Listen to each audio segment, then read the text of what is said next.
Good morning, good morning, good morning. 6:30 in the a.m. Eastern Standard Time.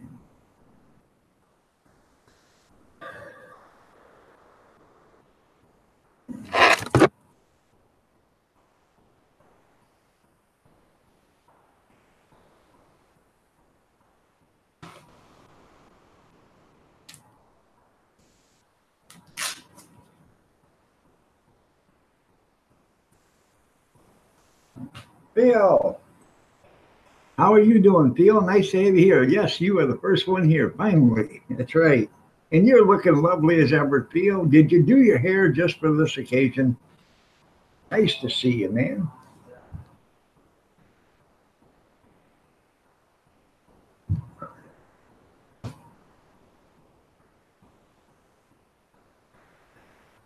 Everybody's probably still tuckered out from last night there, Phil.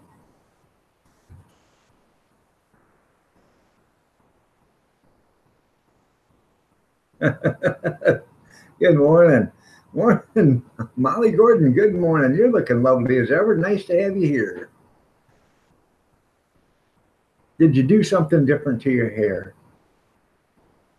You're in bed and you're cozy. Are you getting ready to go to sleep, or are you still getting up?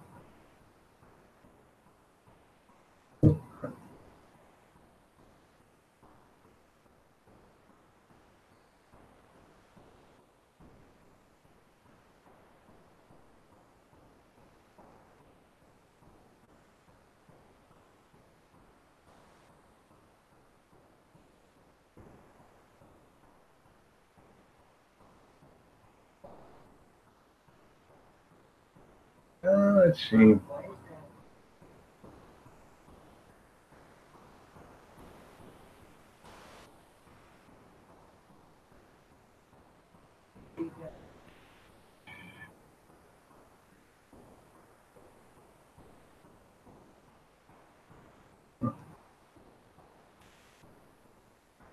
Oh, you got a lot of videos out there, Theo. I didn't realize how many you actually had. Oh, you got a lot.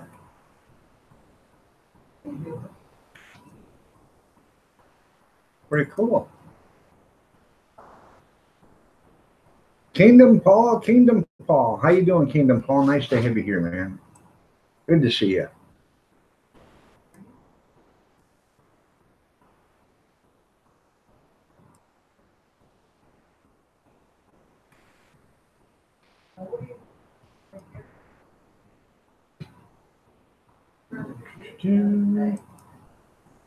Huh.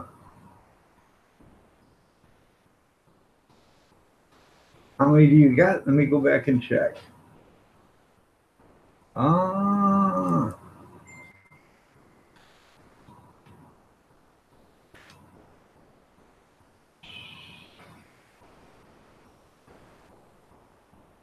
I think you got 245.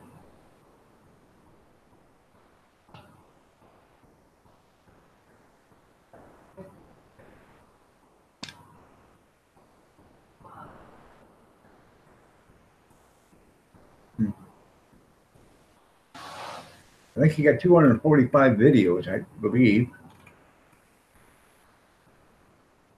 Because when it says 245 when it brings it up, but I don't know.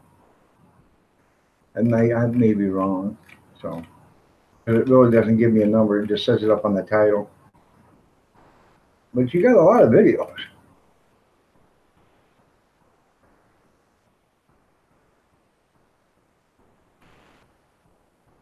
You may even have a lot more than that. Because I'm just still going back 1 year ago and it's still scrolling down. So, I don't know. I thought because it's bringing up a number 245 up at the top, but that's not right now. You got a lot of videos, so good morning, Bobby. Nice to have you here. Oh, you probably got well over 1,000 videos. I'm just going by what there's up at the top of the caption, but it says 245 for everybody, so I don't understand what that is either. But What's the best remedy for a sprained ankle? Icing it and then putting it, soaking it in Epsom salt water, keeping off of it. That'll help. Crutches.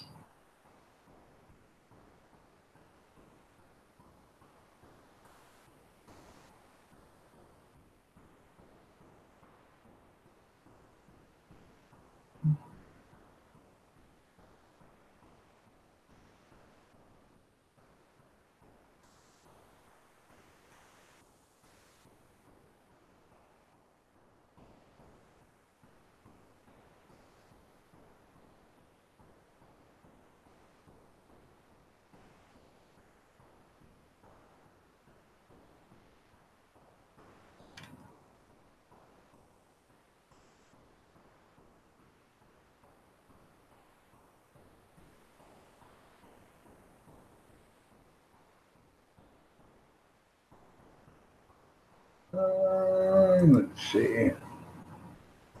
Keep it the wrong button.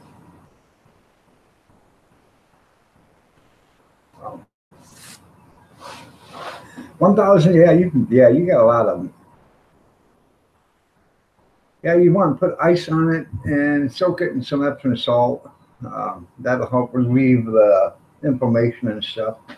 Anytime you sprain something, Epsom salt water is supposed to be good for it. Soak it in hot, as hot as you can stand it. Then get it out. Let it cool down. Then put ice on it. Elevate it. That's another thing. Keep it up in the air.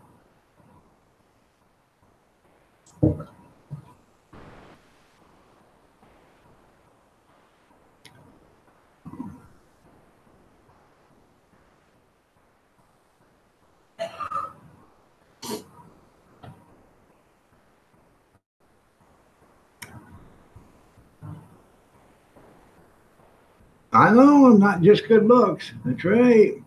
Yeah, right. So, how'd you sprain your ankle?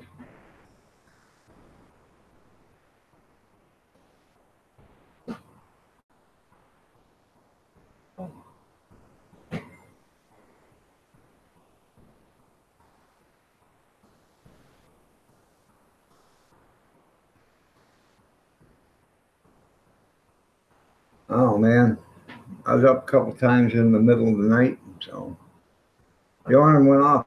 I usually get up at 5 o'clock, 10 after 5, somewhere on there. I didn't get up till 5 minutes to 6 this morning. So then I didn't want to get out of bed.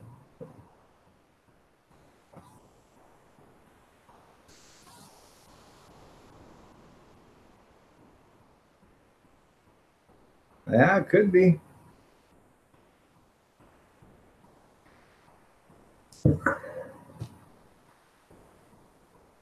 Might not be a sprain at all. There, it could be. You could have a catch in your ankle where you know if you turn it a certain way or whatever, it catches just right, and you know it might hurt for a few days, and then all of a sudden it stops hurting again. So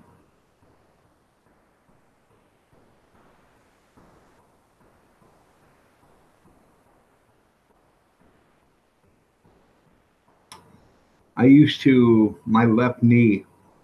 I used to extend my left knee 3 or 4 times a day. I'd walk in the lamp and stuff, and my left knee would hyperextend all the time, and got to the point where I ripped all the meniscus and everything, and it literally would just hyperextend, and it would hurt for a few seconds and then quit. I went to have it looked at and fixed, and I had 3 meniscus tears. The muscles around the kneecap were all ripped apart, so they had to sew those all back together, and that's what done it. So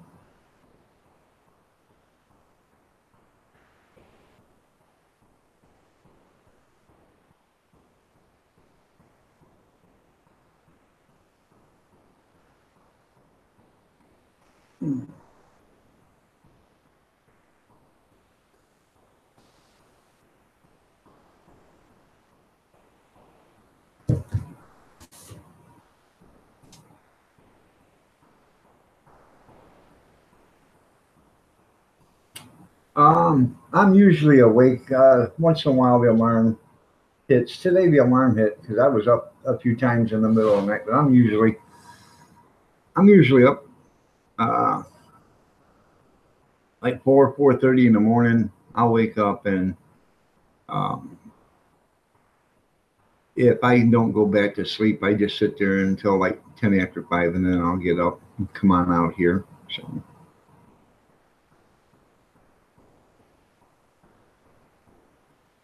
I've got a lot of pain with the arthritis and stuff, and it doesn't let me sleep. I got pain pills and stuff, but I try not to take them unless I'm really, really, really hurting. And they don't help that much. They just take enough of the edge off to where you can relax. So, and usually it takes about an hour before they hit you enough to, take away enough pain to where you can sleep. So usually by then and by the middle of the night when I take them, if I take it, at 2 o'clock in the morning, it's usually 3 o'clock before they hit. And by the time I fall back asleep, it's almost 4 o'clock. So. Elegant Homestead, good morning. How are you doing? Nice to have you here. You're looking lovely as ever.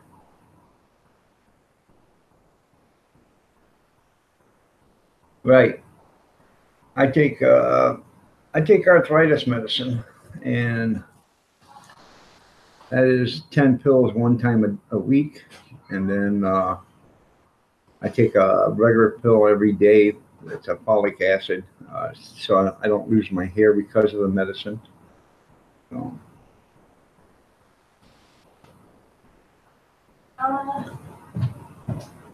She's up, but she's sitting and she won't stand up, so I can do that.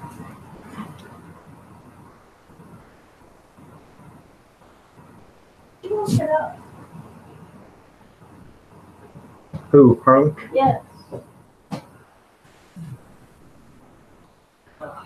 Junior's all stressed out at his work. Why? And he must be on his way home, but they just said, they had that bounce right. Mm-hmm. Now the FBI's involved in it. Mm-hmm. Last night, 1:30 cops is back there. They found a note stating that they was gonna, in the woman's bathroom, that they're gonna start shooting people. Huh. Well, I wonder who keeps doing it. Yeah, somebody does. You're an early riser too, Elegant? Well, that's nice. My son works at a factory here in Michigan, and I think it was Friday. Yeah, Friday. Somebody wrote a note and left it in a woman's bathroom inside the shop that there was a bomb. So they made everybody go out and sit in the parking lot, and it was in between shifts. And then they made the first shift sit in their cars, and then they had the police come in with dogs and whoever else look for a bomb. They couldn't find it. And now they just found another note in the bathroom that there is somebody wanting to shoot everybody in the factory. So, and it's in the woman's john, so I don't know who's doing it. But when they do find the person that is doing it, I'm sure they're going to get some prison time.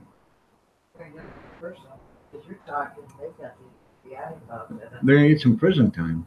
Yeah. Yeah. The early bird gets the worm. That's right. Well, actually, it's not the early bird. It's not the early bird that gets the worm. It's the first bird to the worm. That's the one that gets it. Good morning, Junkyard. Nice to have you here. You're looking handsome as ever, Junkyard.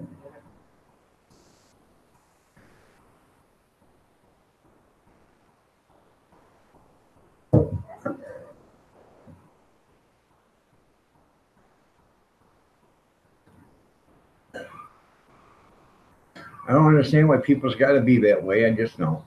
Wisconsin Greg, good morning. Nice to have you here.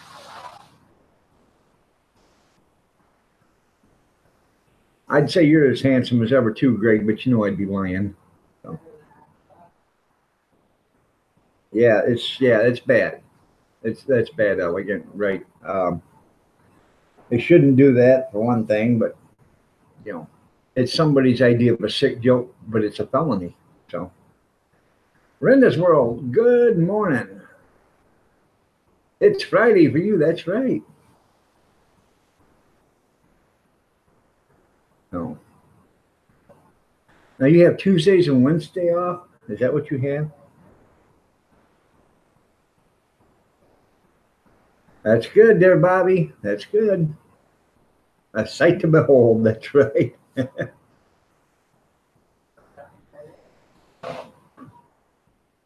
It's a struggle, Bobby. Honestly, it is. I smoke 3 packs a day and I quit cold turkey. It's a struggle. Um, After you get past 7, 8 days, it starts to get a little bit easier. And as long as nobody else is smoking around you for a couple of weeks, you'll be fine. So,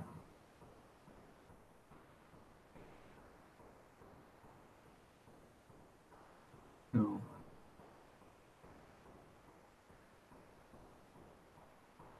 And that's the best thing. Is you got to keep, let not be around it for a while. So, and I'm telling you right now, every once in a while, somebody will light one, man, that thing smells like a T-bone steak. Then again, somebody will light one, and it's that bad. So,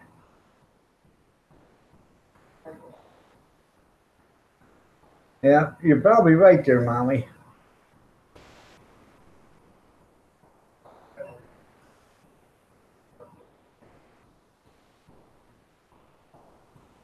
Huh?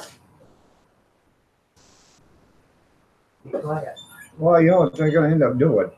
They're going to end up making everybody take a writing sample. Write down. Well, they don't even have to do that. All they got to do is get all their applications and start. The FBI will go through and start looking at the handwriting. No.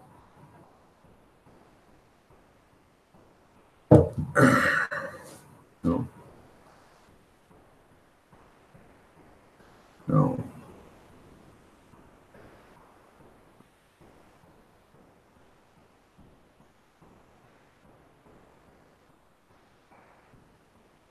Well, I'm proud of you, Bobby. I really am.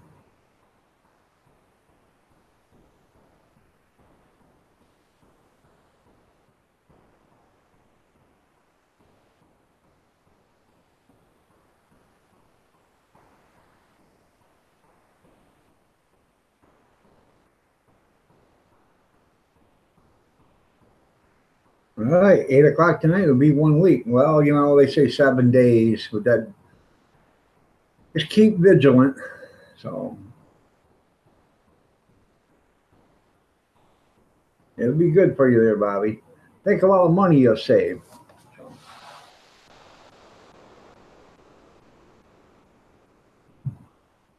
Now, does Tammy smoke?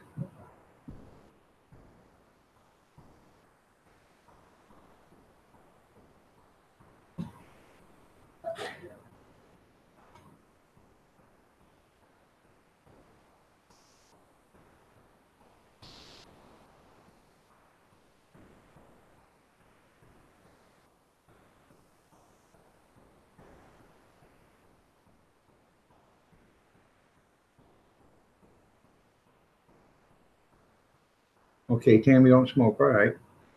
Well, the best thing I found out is if you're going to quit smoking, first thing you do when you wake up in the morning is you go grab a cigarette and a cup of coffee, right? Well, you change that routine. When you get up in the morning, you don't grab the cigarette. Grab a banana, an apple, a pear, a peach, a plum, something, and a cup of coffee. And go out and sit, at your table or chair or, on the deck or whatever and have your banana or whatever you're having and your cup of coffee like you normally did. Take away all your ashtrays so you don't have that smell around. For me, it was pretty easy here because the house, we don't smoke in the house. So I stayed in the house and there's no cigarette smoke in here. So you don't get the residual smell. So it's hard to keep a banana lit. You're absolutely right there, Kevin. Marie Kaplinger. Well, how come you're in Marie Kaplinger 1 instead of Marie Kaplinger 2? Nice to have you here, Marie.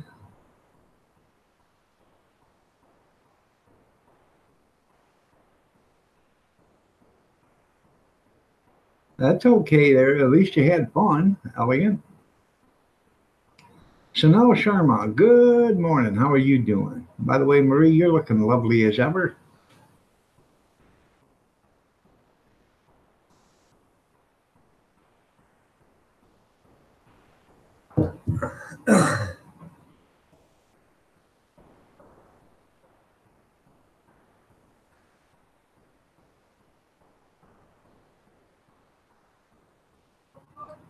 Yeah, keep going, Bobby.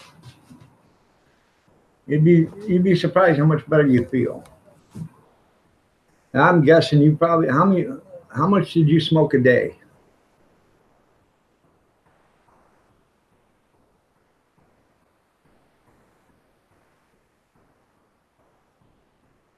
Emergency vehicles and trains. How you doing, man?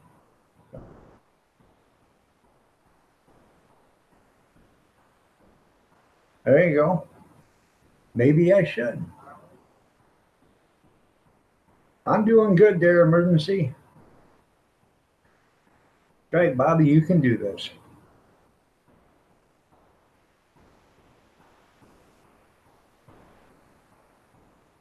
A pack and a half to 2 packs a day. Oh, a half a pack to a pack. Okay. Good morning, Tammy. Yeah. I used to smoke 3 packs a day. 3 packs of cigarettes a day. So, you know, I had one constantly smoking. So,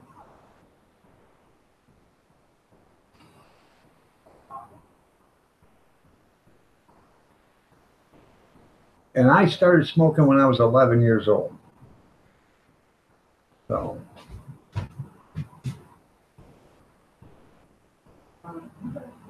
and back then, you walked right into the store, give them the money for the cigarettes, never said a word.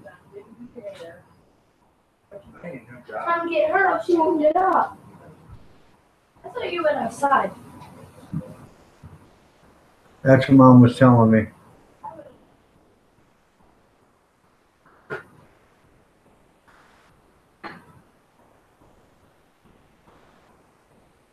Your scout troop had an odd badge requirement. There you. That's right. No.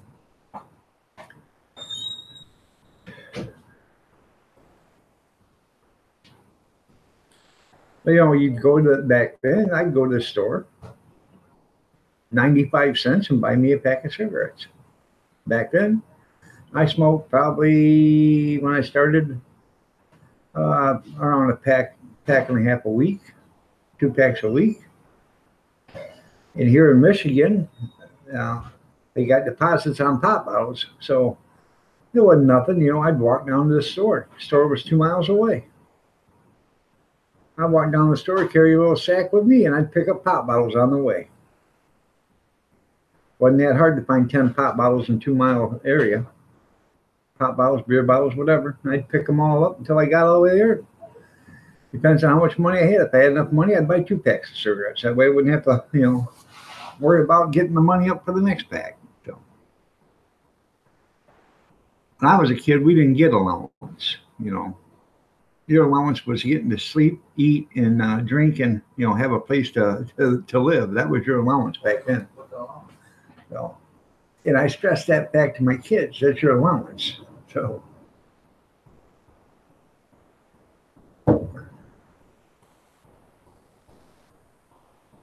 Now, don't get me wrong, you know, when I was 15, 16 years old, if I wanted to go do something, my mom and dad would give me $10 or something like that to go do it. But, you know, times were tight. There was a bunch of us kids, you know, I was the youngest one for 9 years. So when me and my brother was in the house, there was only 2 other siblings, my sister and my brother. So, you know, when we were 15, 16 years old, that was all that was left in the house. The rest of them were all gone. So, you just sold your kids for a cigarette?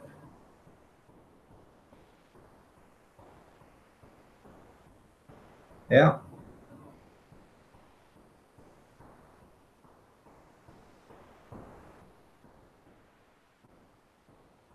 But I did. I smoked 3 packs of cigarettes a day. I got up at 3 o'clock in the morning, lit a cigarette. Wouldn't smoke in the house, but then because her mother lived with us, so we didn't smoke in the house. I'd go out to the garage, light the fire in the kerosene heater or whatever, and I would have a couple of cigarettes while the coffee was making. Go in, grab a big cup of coffee, come back out, have a couple more cigarettes, go get another cup of coffee, have another one, and then I'd leave the house at 5 o'clock in the morning. Go to work, be to work at 6, and do the same thing. I'd smoke all the way down there, fire up my truck, go get my paperwork. Didn't smoke in the building. They didn't allow smoke in the building, but then in the office they didn't allow. In the garage you could smoke, but not in the office.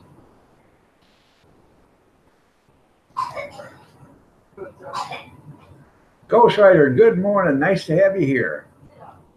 Dirty Dog Diggers, you're looking lovely as ever. Is that a new pair of work gloves you got there, Dirty Dog Diggers? Linda's House of Chill, good morning. Nice to have you here. You're looking lovely as ever.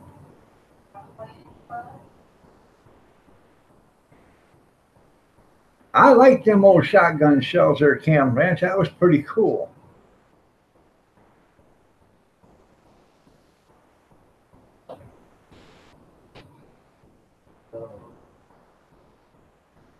I had to get me another Christmas tree so I can do that to mine. So.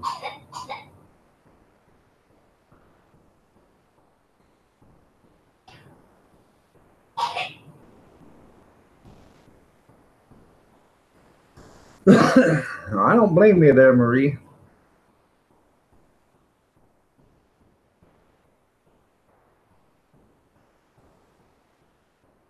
I ain't never had a stroke that I know of. No.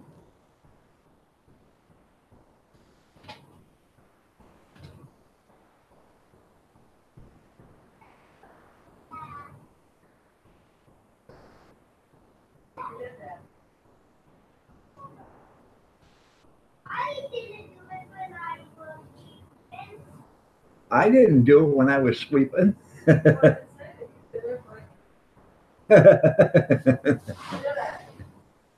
She said, look at that. I don't know something out there. But I didn't do it when I was sleeping. So.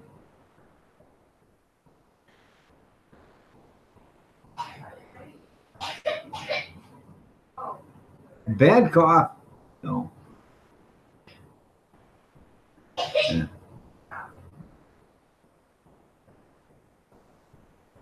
Huh.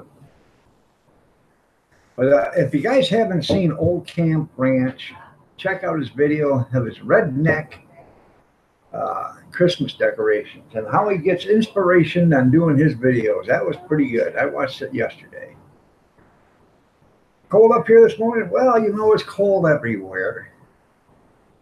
But let's see how cold. It's 37 degrees here, Camp Ranch. So, well, we're going to have like on the 23rd there, Arizona, we're going to have like 21 people here. And then on the 25th, we're going to have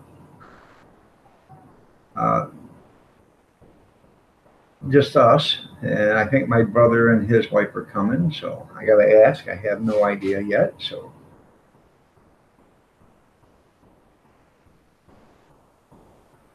Yeah, it wasn't an option. That was probably the easiest way to quit because you couldn't get any cigarettes. You woke up to another inch of snow. That's pretty cool. 15 degrees there. Where do you live at, Old Camp? I can't remember.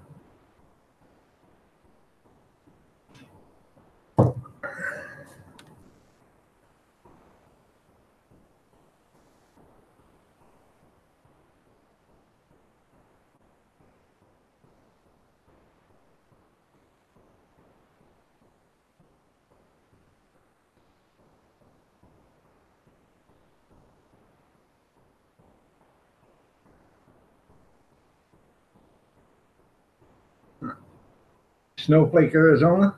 Okay. That sounds pretty cool.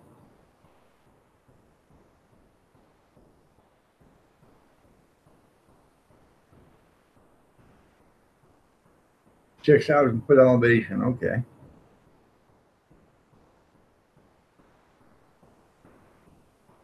Well, you're up there.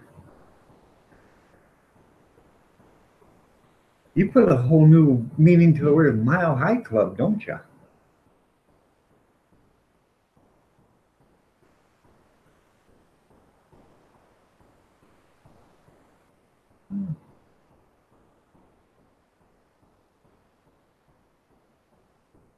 You're late.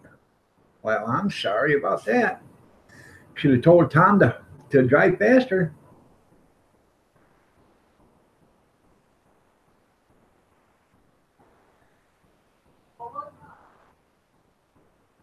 Yeah, you live down at the bottoms, don't you? You don't live up in the air, do you? Arizona?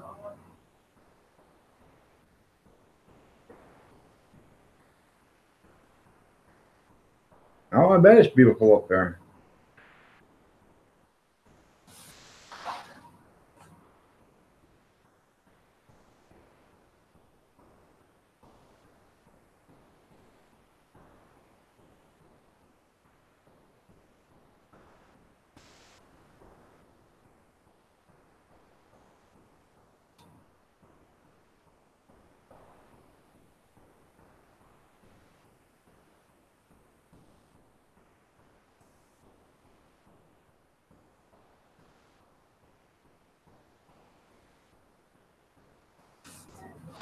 Yeah, you're driving today and forgot your meds. Okay. Well, don't be driving and watching me.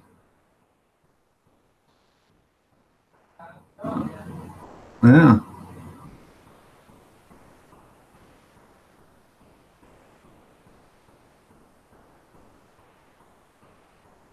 Oh, I quit 6 years ago too, and every once in a while I'll smell one that smells like a T-bone steak, and then every once in a while I'll smell one. Oh God, how do you smoke that thing? So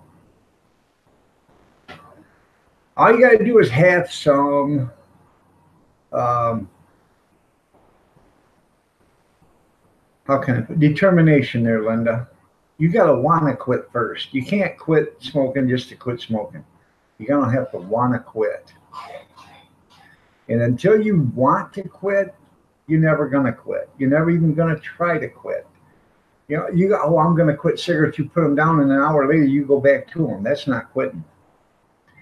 Or that's not even wanting to quit. Wanting to quit is when you put them down, and next thing you know, you don't go to them for 4 days or 5 days, and then you finally have one.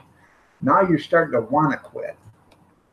First time I quit smoking for 18 months, and that was 12, 15 years ago. I was longer than that. It was back in late 90s. 18 months I quit smoking. And then one day I just picked up I went to the store and bought a pack of cigarettes and started.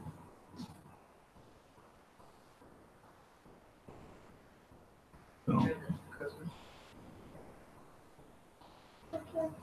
Thanks. Charlie Chillin, good morning. Nice to have you here. So, but yeah. You needed to want it. Yeah, you gotta. If you want to quit smoking, you absolutely, positively want to have to quit. It's not that you need to quit; you want to quit. There's a difference between needing to quit and wanting to quit. If I need to do something, doesn't mean I have to. If I want to do something, that means you have to, or you're going to. So you want to quit. You're going to have to want to. So it's not easy. It isn't easy.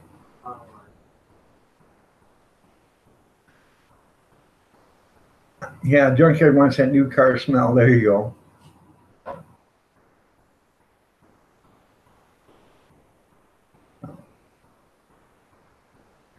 Well, The best thing to do about that, Linda, is if you are seriously thinking about quitting, then if he doesn't want to quit, make him go outside and smoke.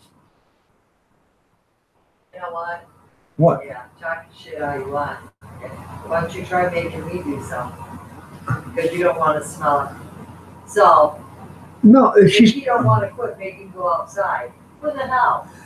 It's hard to quit smoking if somebody else is smoking in the house. So have him go outside until she's over it. Fast. So, Wow. well, thank you, Arizona. So I started smoking face. Oh. For the price of beer and loose women, I couldn't afford to start smoking. That's funny, Kevin.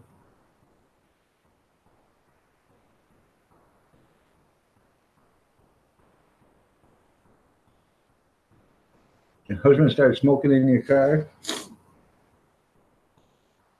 All right, well, it shouldn't be that hard if he's not smoking in the house. If you're in the house and he's outside smoking or whatever, it shouldn't be that hard. Austin Bacasa, how are you doing? Nice to have you here. Good to see you.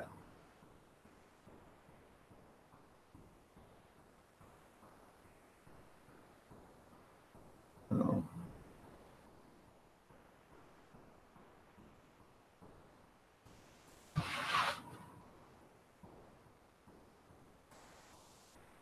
Oh, no, it shouldn't. You don't want to. If he's smoking outside and you're on the inside, the only time you'll smell that smoke is when he comes in or whatever. So you're not wanting to quit yet. You think you need to quit, but you're not wanting to quit. If you wanted to quit, honestly, if he was smoking outside, if you wanted to quit, you wouldn't have no problem. Because you're not around the cigarette smoke, only when he comes in. When he comes in, hit him with an air freshener. You know what I mean?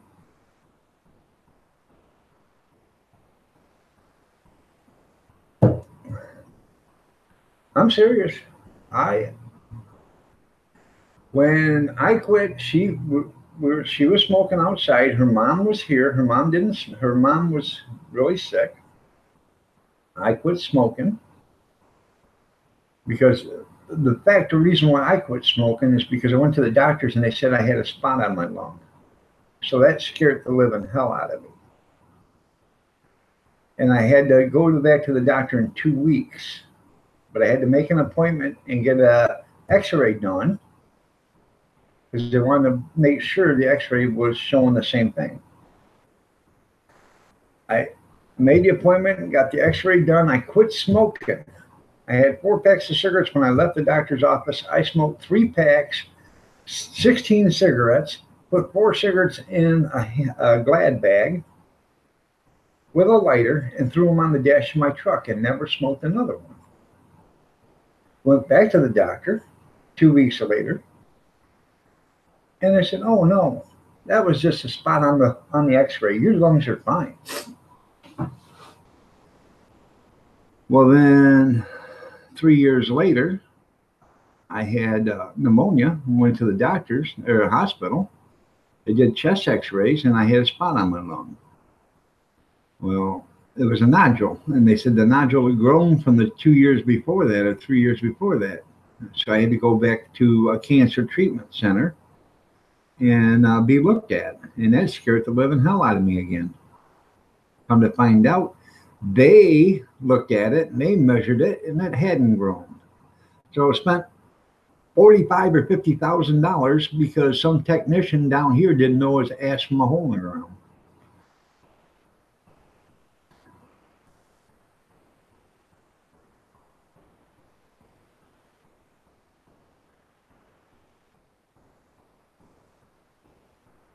I'll give you a couple of kids to sell if you need them. Yeah.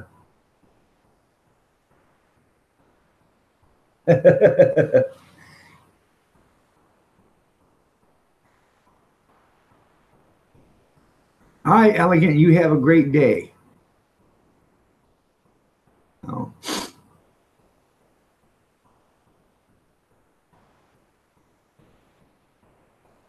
It's just BS. How you doing? Nice to have you here.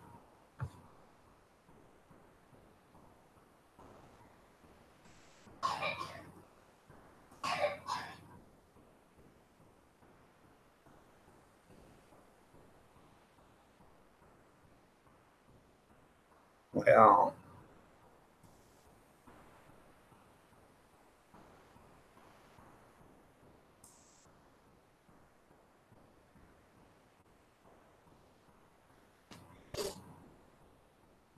you guys, give me a second. I got to powder my nose real quick.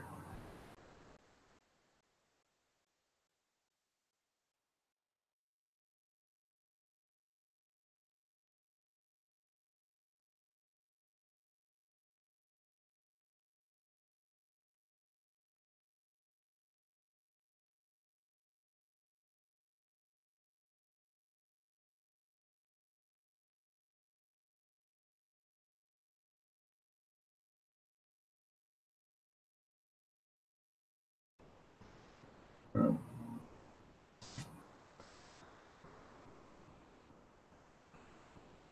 45, 35, 32. There you go. Well, you're back in here at Marie Kaplinger 2 now. Oh. And they've lost their market value. You can keep them too. You can keep them. Okay. Oh.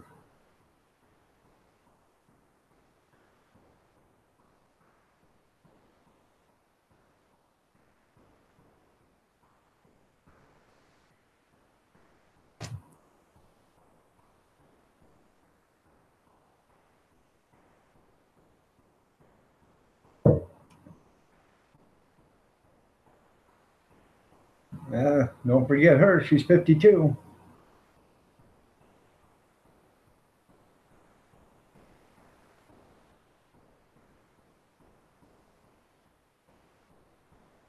Yeah, I like bean sprouts and Chinese food.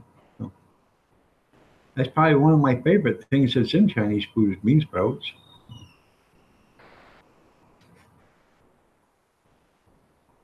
Oh. Bama Grits, good morning. You are the ray of sunshine that opens up the rose petals for the bees to collect the nectar to make the honey. You're the hope in a little child's eyes. Good morning, Bama Grits.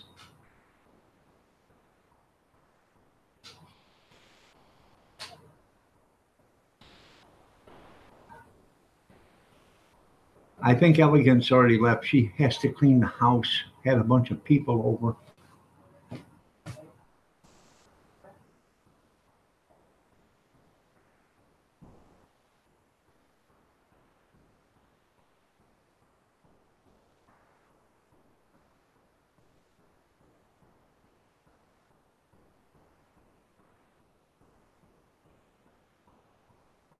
Mr. Jixer, good morning. A cup of coffee and a cigarette.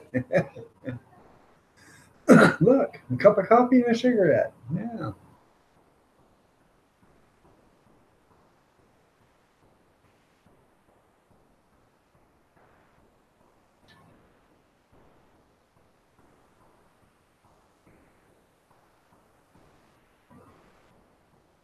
You're right. You got to set your mind. You got to want to quit, Bobby.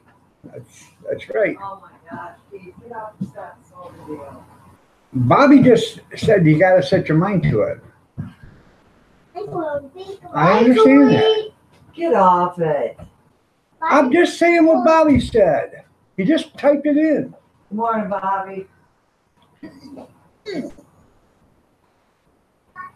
I know you didn't do that. Yeah, you liar. Laugh all you want. Yeah.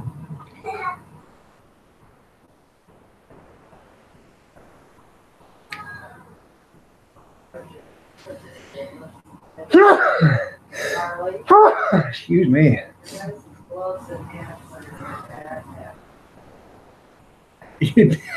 That's right. I picked the wrong week to quit sniffing glue. That was funny. We got, I picked the wrong, quit drinking. Yeah.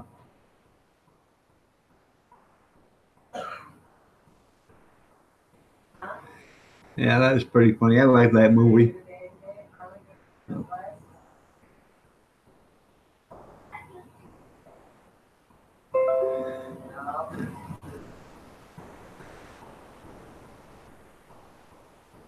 No, it's not.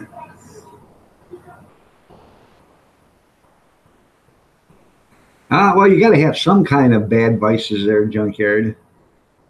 Coffee's not as bad for you as cigarette smoking, though. So,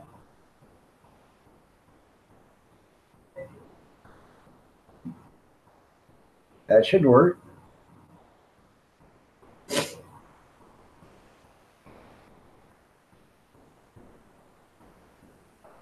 Yeah, I ain't going to that extreme.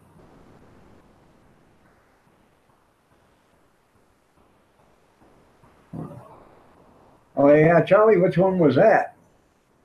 I started watching that Voyage movie. I can't even remember the name of it last. Watched about 15 minutes of it, and I got pretty sick of it, so I shut it off.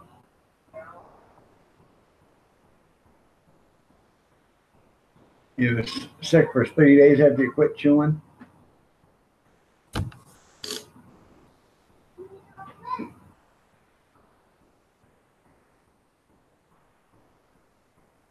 Thank you. Yeah, it was a pretty stupid movie. Even though Lindsay Wagner looked pretty nice in it. That was back in 1998, so. But I always thought she was pretty, Lindsay Wagner, a bionic woman.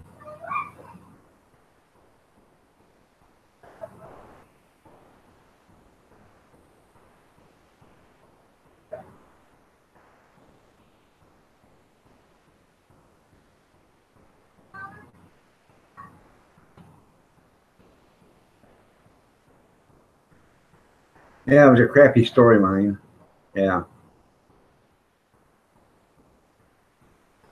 I don't know what caused it, but was it the mosquito or whatever? So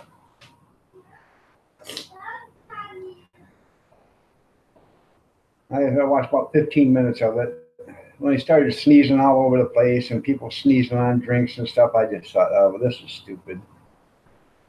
Nobody in their right mind sneezes on stuff, unless they're that inept that they don't realize that's not proper.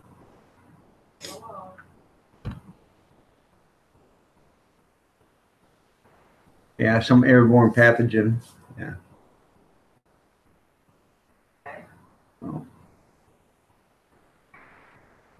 Right side of Floyd. How are you doing, man? Great night at work? Well, I'm glad it was a great night at work.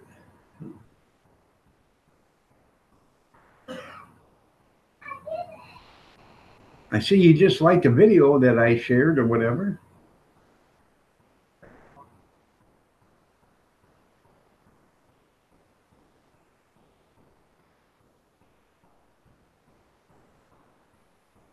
Yeah, let's hope your water gets better there, Bama. Gesundheit.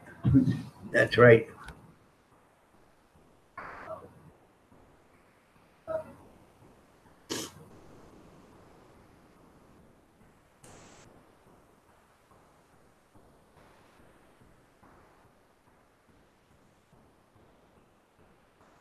What's that movie with Gene Hackman and Dan Aykroyd? Um,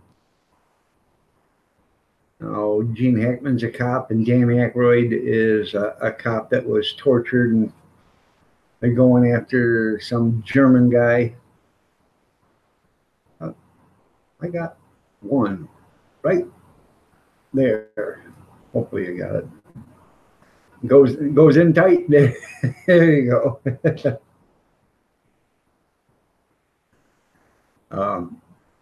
Dan Aykroyd sits outside of a spa, and he said, "Watch this," and he sneezes, and they all say "Gesundheit," and then they started opening fire. Got Dom DeLuise in it.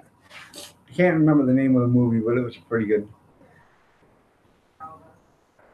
Dan Aykroyd acts like he's crazy, but he's really smart.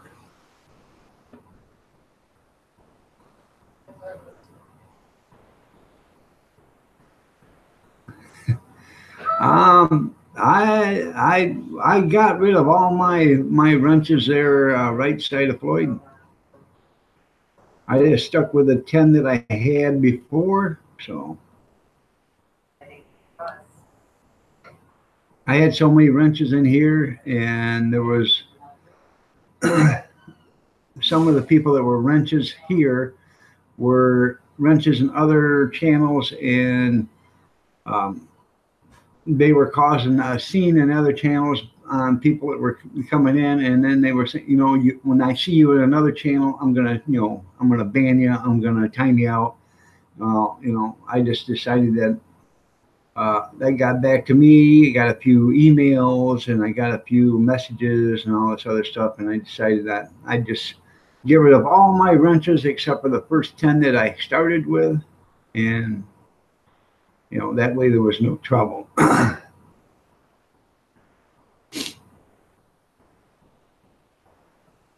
No.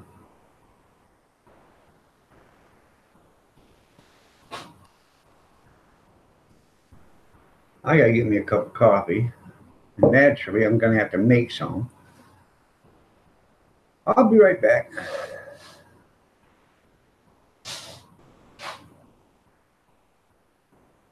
Honestly, I'm getting up. Go ahead and feel free to talk about me.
Sorry about that, but I had to make a complete pot because there's only a sip left.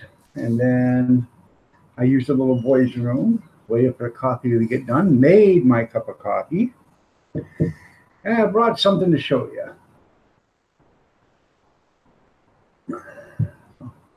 This right here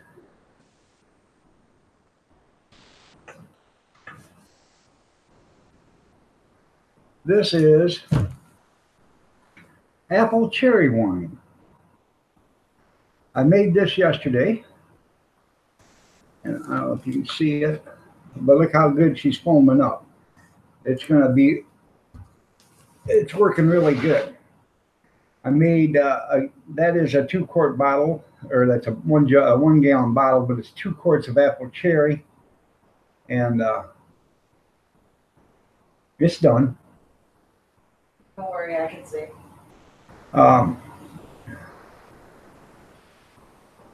Well, wind up clock's up there, so.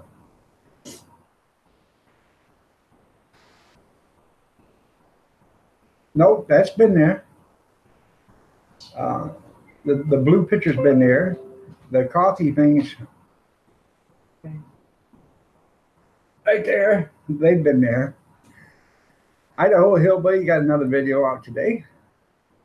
Well, thank you.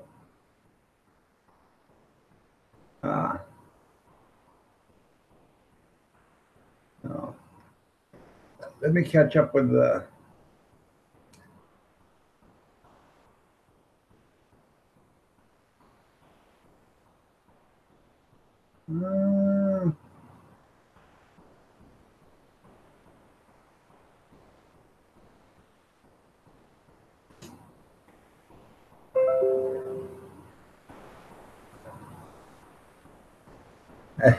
day old, that's double dipping, that's right.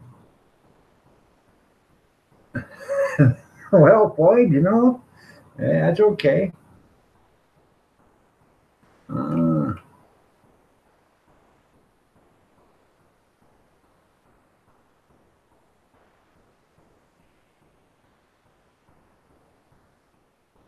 Yeah, you're having all sorts of problems there, Bama. Sorry about all that.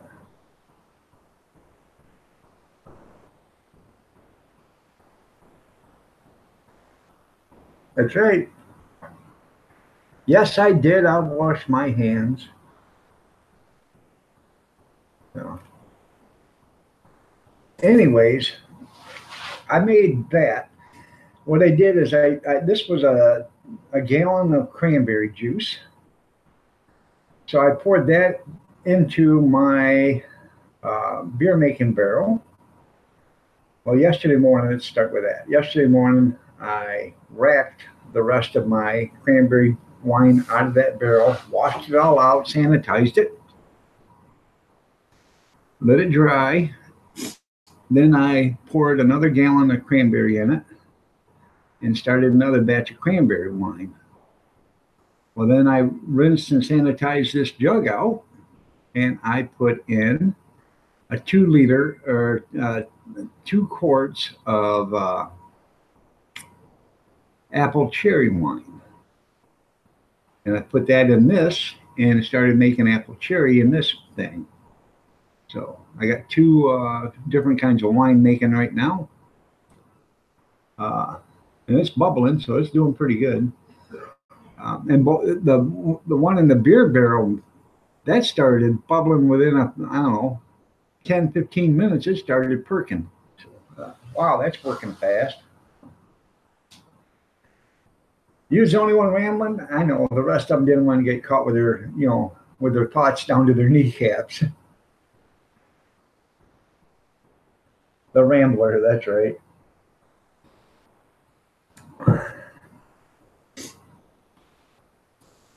But this week I've got to make 5 gallons of apple pie, so I'll get that done. I've made watermelon wine. In order to make watermelon wine, I make it with Kool-Aid. I don't make it with watermelon. I guess I could, but I don't have a juicer to juice out a watermelon. So, and from what I understand, it's really hard to make watermelon wine. But I don't know. Maybe this summer I'll try it. If I can buy a couple of watermelons cheap, I'll make watermelon wine.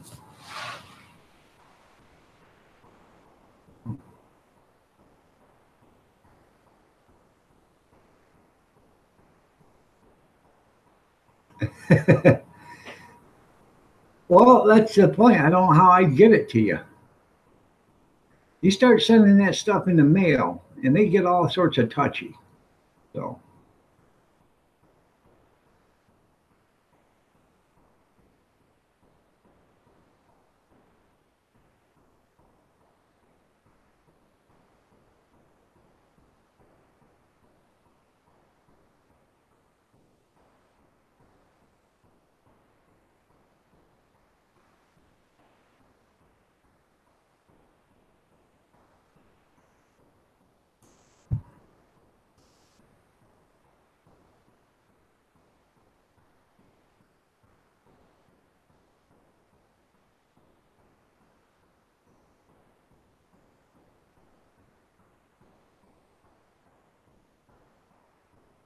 huh.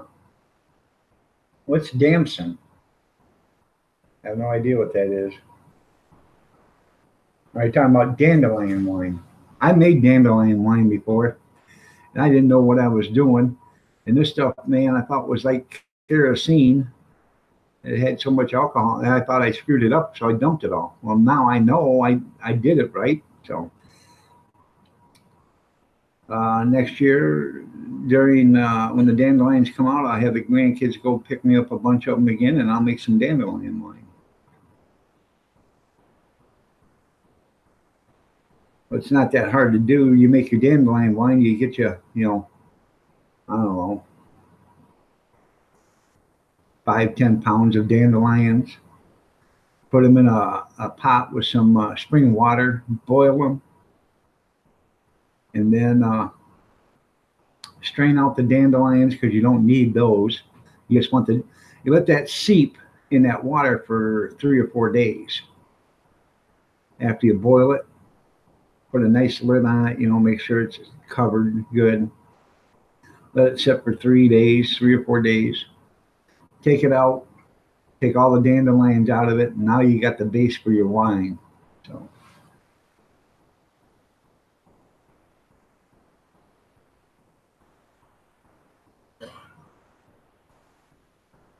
okay. Well, she would wine damn son.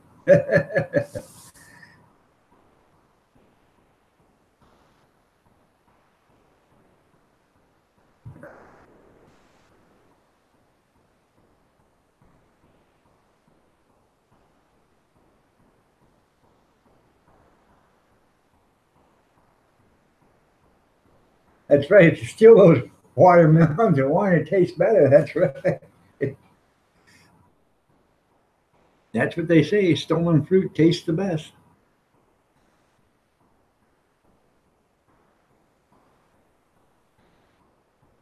Ian, how are you doing? I take it I won out of over Jeanette Pickering again, huh? Nice to have you here, Ian. You're on tea break or on lunch break?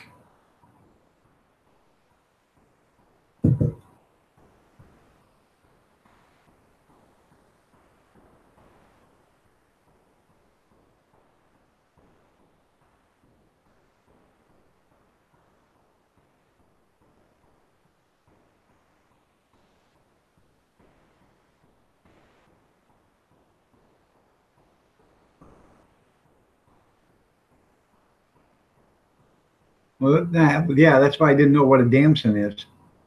And we don't have any here, not that I know of.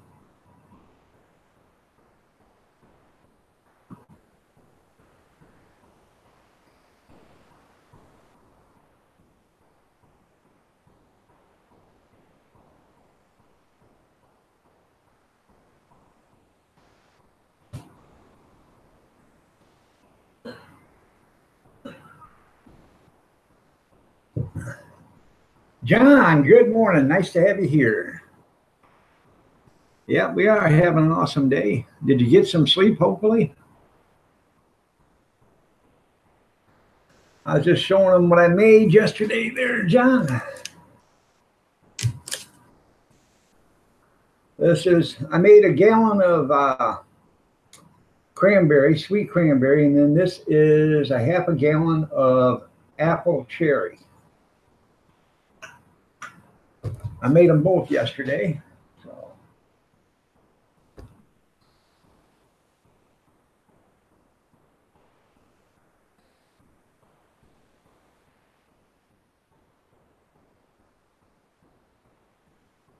And the wine supply place that I always go get my wine stuff from, I haven't been there in about 8 months.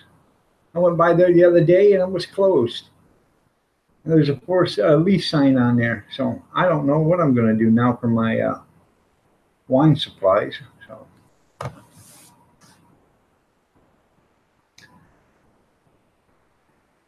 I'm pretty sure it'll be good. Huh? Yeah, I got a card, but his the building's closed. So I don't know if he went out of business or not. Yeah, I can call the phone number and see if he still got stuff. So yeah.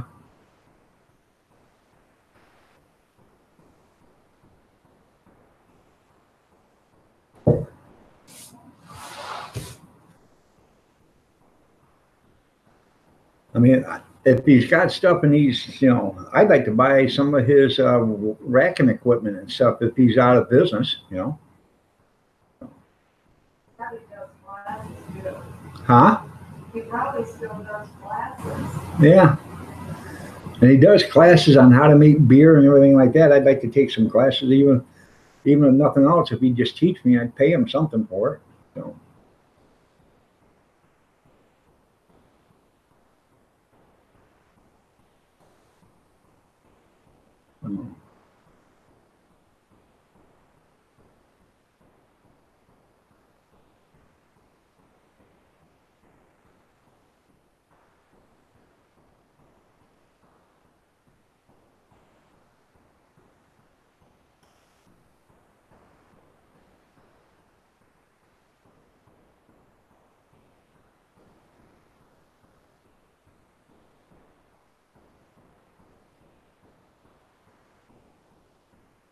Well, I bet it was. Like I said, it looked good, but a lot of the spices screw me up. But if it's too spicy, I can't eat it. But it did look good. But now I know how to cook rice, so And we love beef tips over rice, with rice gravy, or beef tips and gravy over rice. We like that. And you can do the same thing with chicken breast. Cut it all up, put it into, saute it with cook it in the chicken gravy and pour that over rice. That would be good.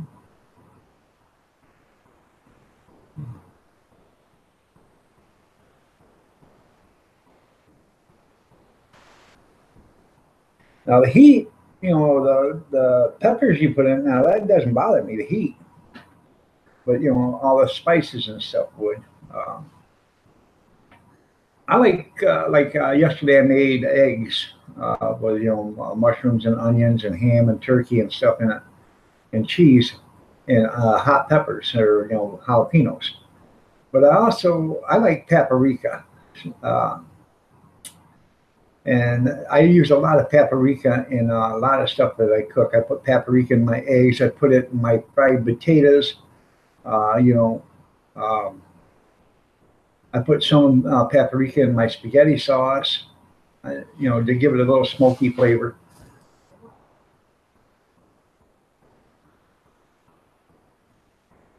Yeah, you never learn. That's right. Sometimes it is. That's the thing with me. It used to give me heartburn so bad that we lived right across the street from a store, and I would get up in the middle of the night, get dressed, and I'd walk across the street and buy Rolaids, a couple tubes at a time. And I'd end up chewing a tube before I even got back across the street to come home. And, that's how bad the heartburn would get me. And now that I had this operation, a lot of spicy stuff screws me up. Spaghetti. I, it's not it's not the sauce or anything. I used to love spaghetti, and I still do love spaghetti. But I go to eat spaghetti now, and it screws me up. The pasta does. For some reason, it's the spaghetti pasta. But I can eat noodles, and I can eat panini and all that other stuff, and that doesn't bother me. It must be certain something that they put in the spaghetti flour or whatever that does it. So I have no idea what it is, but and I thought maybe it's the Parmesan cheese I put in it. So I do that. I wouldn't put that in it, and it still does the same thing. So it's either because the noodles are long, or it's a certain flour that they use for spaghetti noodles. I don't know, but now I can eat a dish of spaghetti, but I'll start and I'll eat 3 or 4 bites, and I got to stop, and I got to wait for my stomach to get used to it. And then after my stomach gets used to it, I can eat it. But by then my dinner's cold. But I don't warm it back up because I'll just eat it, and then I can eat it. But I go through a lot of pain for the first 25, 30 minutes of eating spaghetti, even though I love it. You know,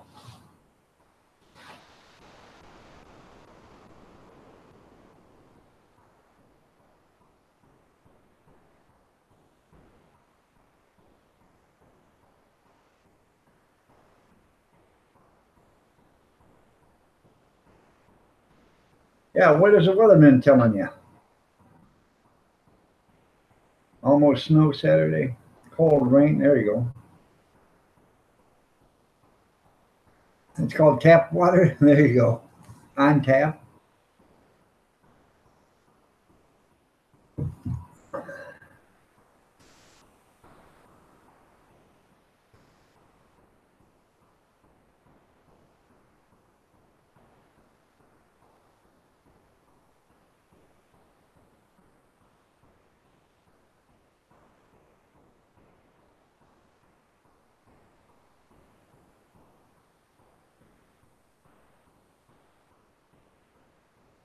Antonio Gaiman, how are you doing?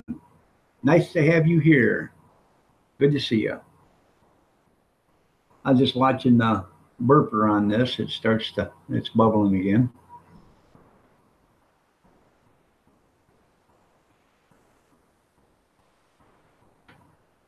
Now I make stuff in a 5 gallon bucket, and then I got a broom closet that I put that 5 gallon bucket in, and it's pretty neat. When that thing starts to burping, it echoes through the broom closet, and I go boom boom boom boom, and that broom closet acts like a big speaker. You can hear it thumping through the door.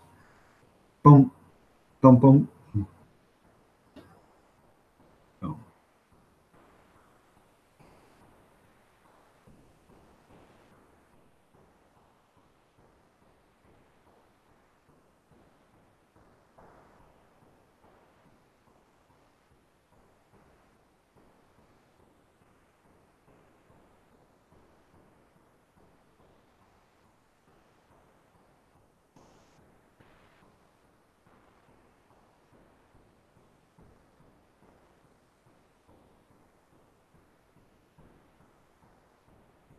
Yeah, there is.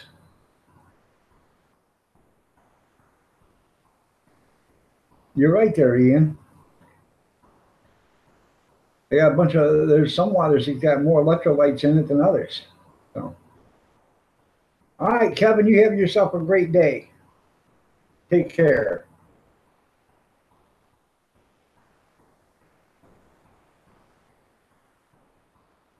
What, the last one I sent you on Facebook?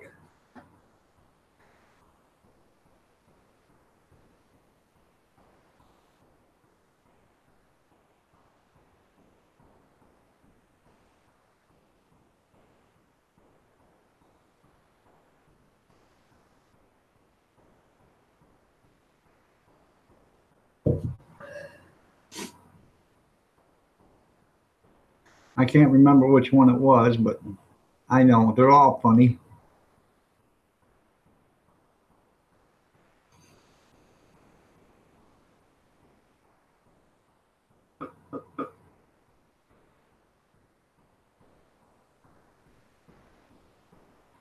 That's right. The only water that counts is the mountain water or flavored water.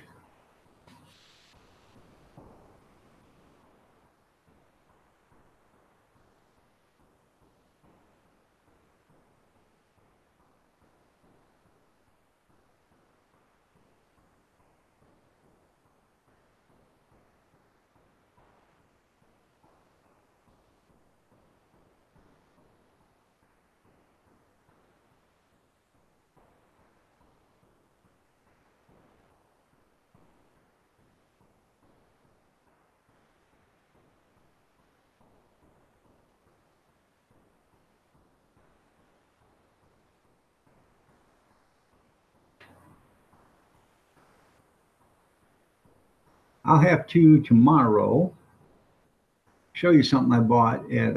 I was just thinking about that. I was in a hard thought. I bought a power sprayer the other day, brand new, battery operated power sprayer that you put on your your bottles to, for weed killer and all that other stuff. This is brand new, still in the package, never been used. I just thought about that. I can hook that up to my hose and use that to fill my wine bottles up with, so I don't have to sit there and, fill the hose with water and try to siphon it all out and get it to flow. I don't siphon the hose using my mouth because that's just plain nasty, You don't want to do that. But this is a power pump. It pumps liquid from the bottom of bottles or cans or whatever, and you spray it, and it's battery powered. I, hey, I didn't think anything about it, but I'm sure it'll work. So,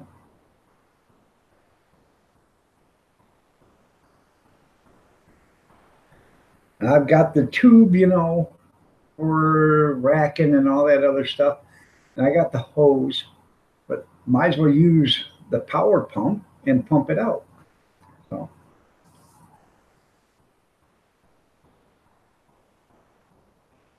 I knew I could use it for something. I just didn't know what yet. So,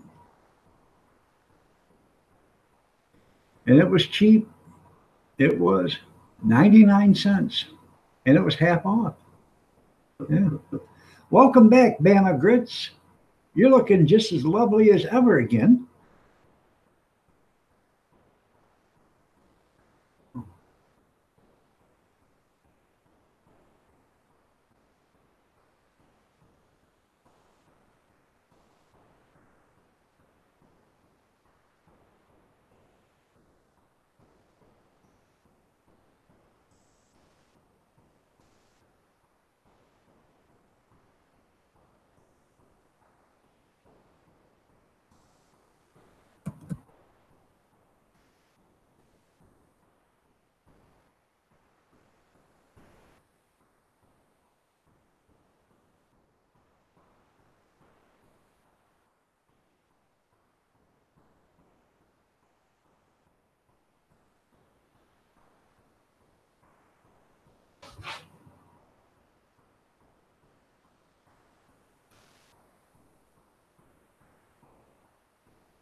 Hmm.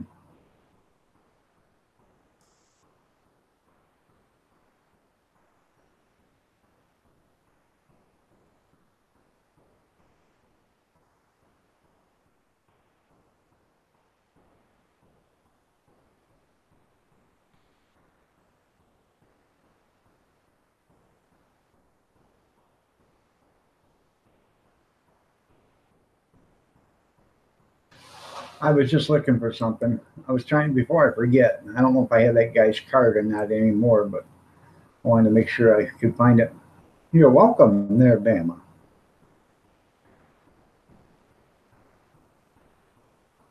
Yeah, I know.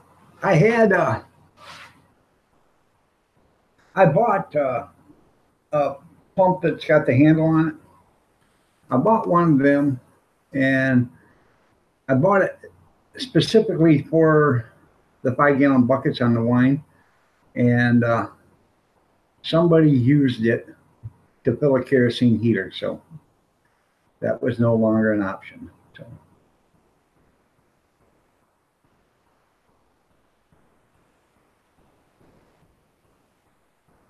Big Steve. Oh, Scott King. Good morning, Scott. Big Steve. Steve Entertainment is a big star today. He's over at Rick's. Okay. No, I did not hear Carol Burnett died. Wasn't that something? Because Ken Berry just died day before yesterday.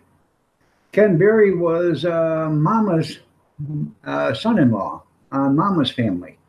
Carol Burnett, you know, and whatever. So, that is something. When did she die? Today? This morning? By the way, hi Scott, how are you doing?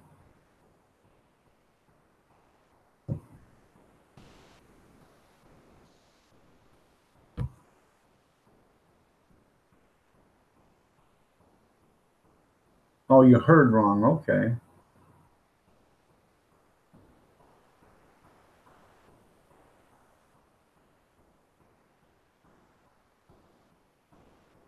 The glass gallon jugs or the clear gallon jugs?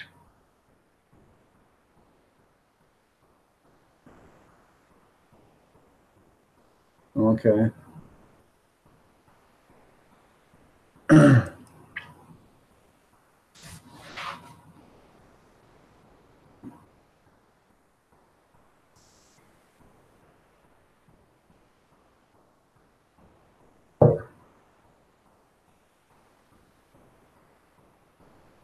I'd like to buy some clear 2.5 gallon jugs.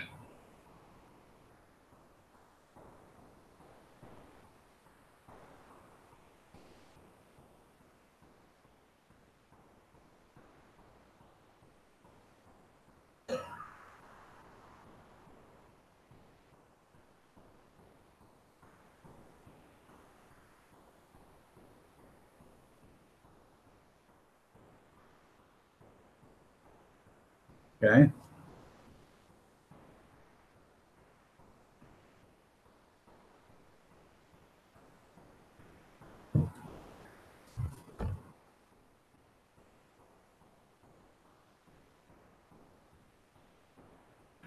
Yeah, I've got two of those ones with the orange bulbs on them, but those were kerosene pumps, and I use them for kerosene pumps or for gas or anything like that. Nothing that you could use, you know, food grade or whatever. And then I bought this one that had a pump on it that you went like this, you know, and I bought that for doing wine with, and then somebody, I don't know who, used it for kerosene. So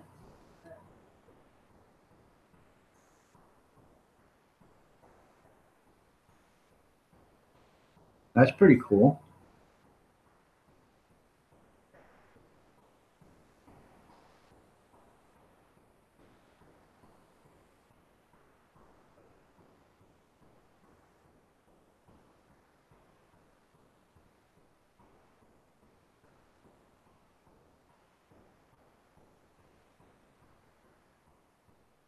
Leftover pesticide jugs. Okay.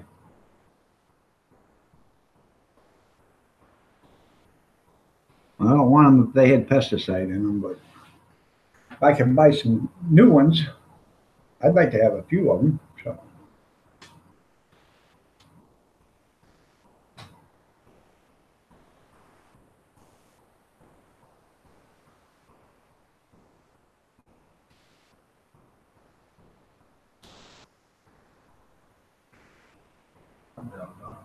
what are you looking for? that scramble that It's down there on the bottom. in that long container? Yes.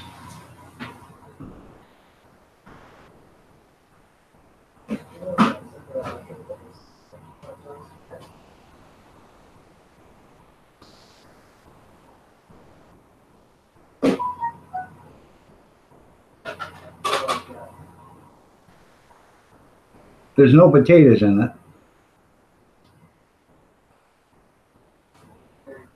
802 Vids, good morning. Everything's good. I stopped at your channel the other day, but I was hoping you had a live stream going, but you didn't.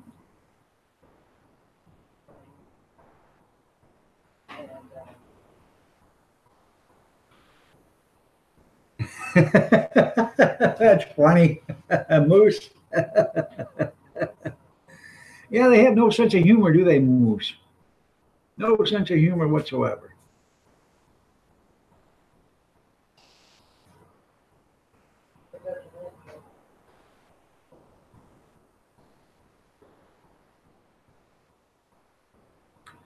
Imagine that.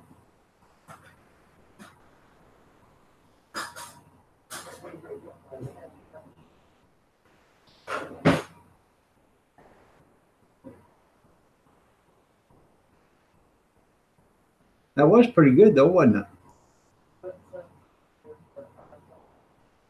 Huh? Putting a little bit away for you and her. Okay.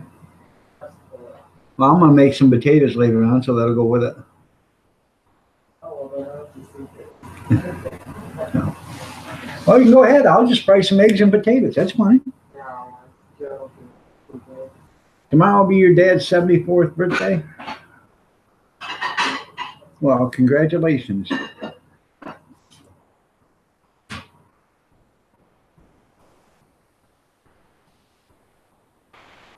Is he still with you, Bobby?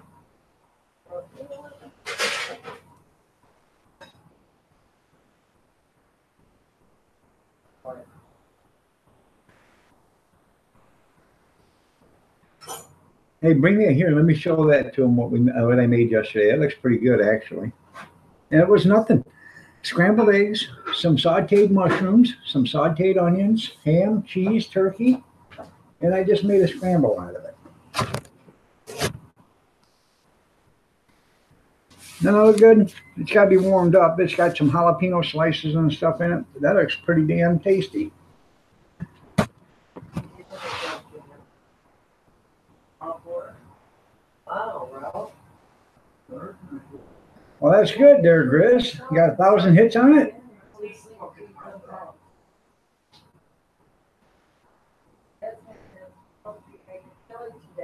Yeah, I'm going to make chili today. I'm going to get some stewed tomatoes.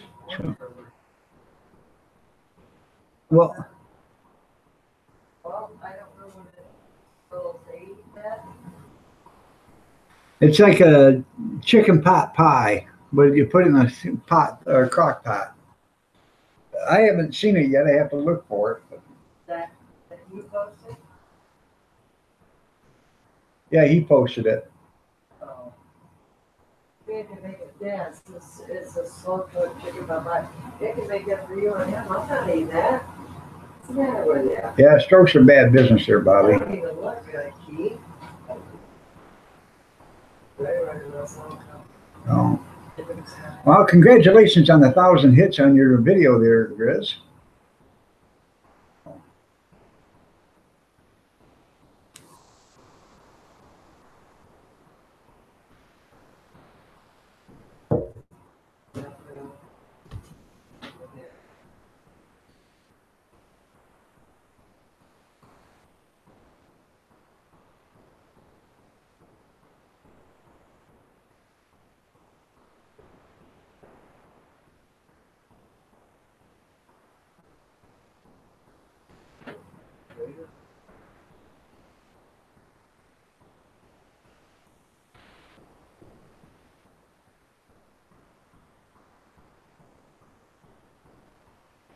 Let's say view source not known. Okay.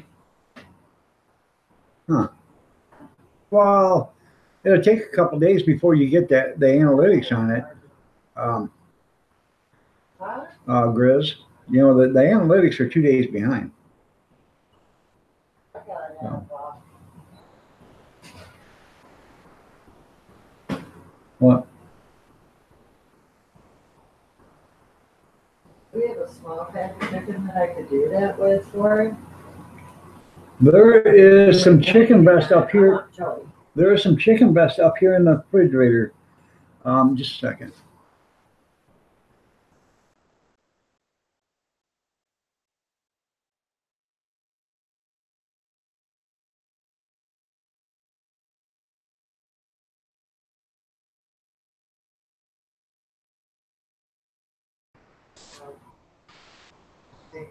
No.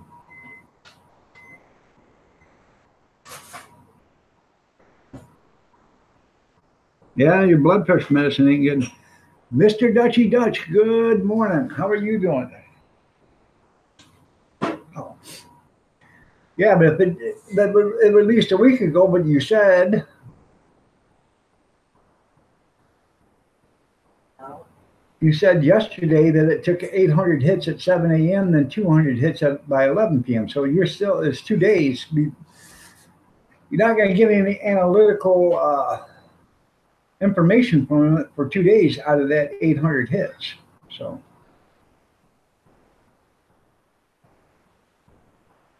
unless it took 800 hits in the last week, but what you wrote down is that yesterday at 7 p.m. or at 7 a.m. it took 800 hits. So I don't know.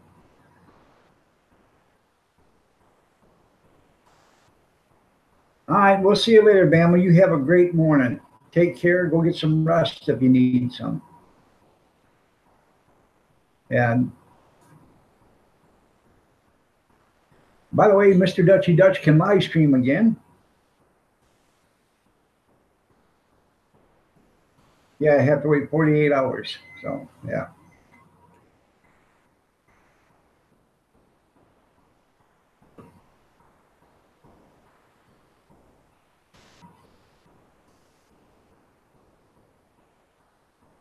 See, I'm not just another pretty face, Grizz. That's right. I'm not just another pretty face. Hey, y'all. Yeah. I was good looking, too. So, and smarts. The wife's agreeing with me. Yep. All right. Sure I am.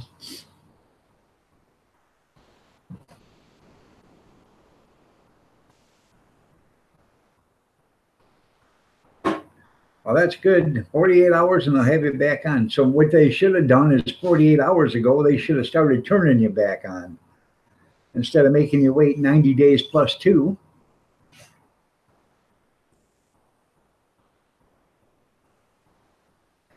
Yeah, take your blood pressure medicine, Bobby. Cut down on your salt. You don't look overweight to me, but maybe if you lost 10 pounds, that would help. You'd be surprised what just 10 pounds will do. So. This is somebody that's struggling. I know. I'm struggling with my weight. Yeah, you're right. But I lost 30 pounds and I was off my diabetic, or 30, was it 30 or 50 pounds I lost? I was off my diabetic medicine, my blood pressure medicine, all that stuff. My cholesterol level was down. You had a surgery. I couldn't do it. I understand that. Wow. I'm just saying that's what I'm going with the weight. If if you lose 10 pounds, I don't think you're overweight to begin with there, Bobby, but you'd be surprised what 10 pounds will do for your health. So. And I'd say that to Grizz, but Grizz would just chop his beard off and think that would be the 10 pounds right there, and that's not it. So.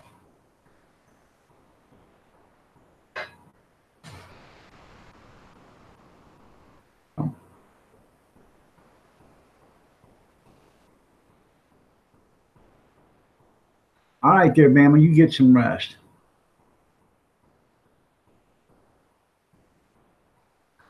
That's right. Use some mountain water to get it down. walk across the border and grab some of them peaches from Georgia.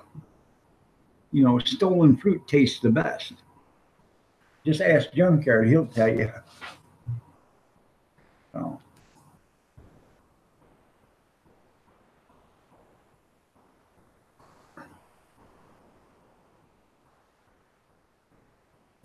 I want to start making, I'm going to make some peach wine like Missy made.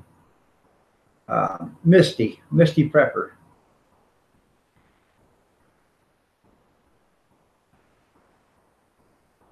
Well, if you need to lose 30 pounds of ugly fat there, Grizz, just cut her right off right here. All right. No.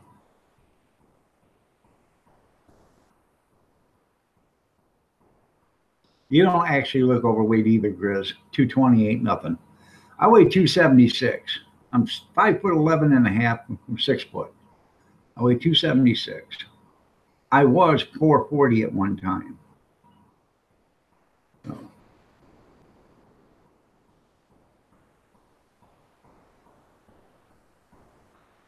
And I struggle with my weight every day. I like to eat still. But I have to, if I don't eat 5-6 times a day, I get sick. I get weak. So, because my body metabolizes, fast. So, when I get up in here, I'll eat breakfast, and that'll be 10:30, and then I'll eat lunch at 12:30, 1 o'clock, and then I'll eat something at 3 o'clock and have dinner, and then I'll have a snack later on tonight. Your pet's all beautiful. Had to screw a farmer out of his peaches too. There you go. Yeah. Well, I can. Years ago, when I did this, you couldn't push it in, and that's how muscular. That's how much muscle I've lost. I used, honest to God, I would go like this, and they would be as hard as rocks. And I just I've lost a lot of muscle definition. I've lost a lot of muscle, whatever, tone or whatever. So be 190. Yeah. I'd like to get down to 220. I'd like to get up to 220. He'd like to get to 220. I'd like to get down to 220. You should have seen me when I weighed 187. Wasn't an ounce of fat on me.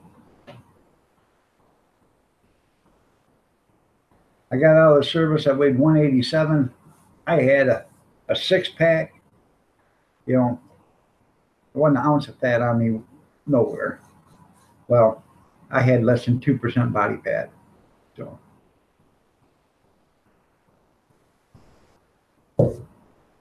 And then I got married, and she was a cooking.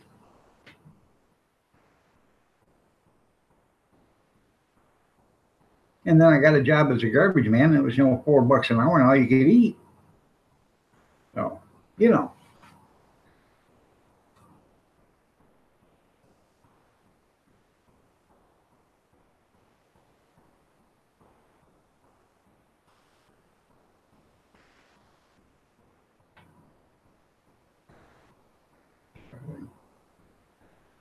I had me a little bit of that cranberry wine last night. If you guys weren't here, that stuff was pretty damn good. Then I was showing it, and I dropped a couple of drops on the keyboard, and I thought, oh no, better get that out of there. So.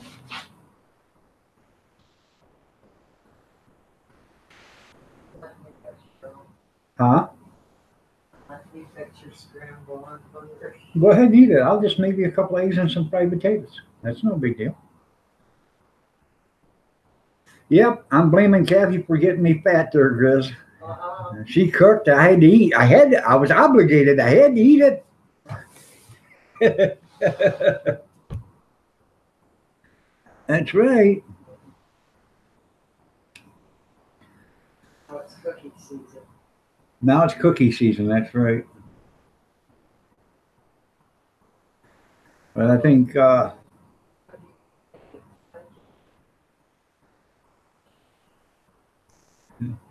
Tim said he lost 175 pounds of ugly fat one year. He got a divorce. That's funny, Tim. I don't know, either today or tomorrow I've got to make that apple pie. I'll get that done. Get all that shit out of the way before bacon season. Right, I gotta get that all out of the way before bacon, but I am doing chili today, so I gotta run and get some tomatoes. So I put canned tomatoes in it, and I put fresh tomatoes in it. So, and I think the fresh tomatoes give it an extra brightness or a little bit of flavor to it, So.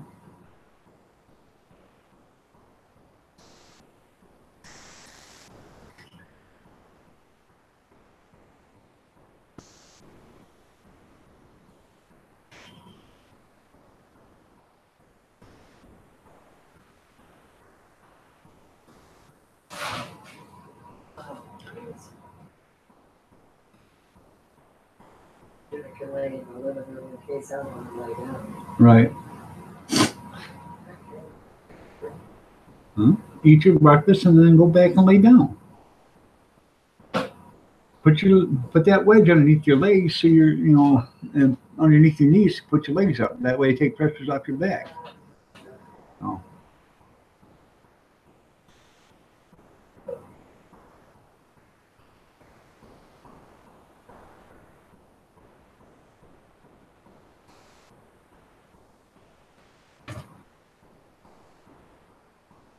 But that's what I'm doing today. I'm gonna make chili today, do the wine or the apple pie tomorrow, get that done.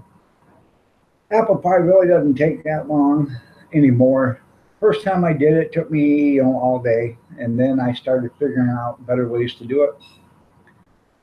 I just gotta go buy me a bag of ice, and then what I do is once I get the stuff simmered, I put it in the sink with cold water and I pour a bag of ice in there.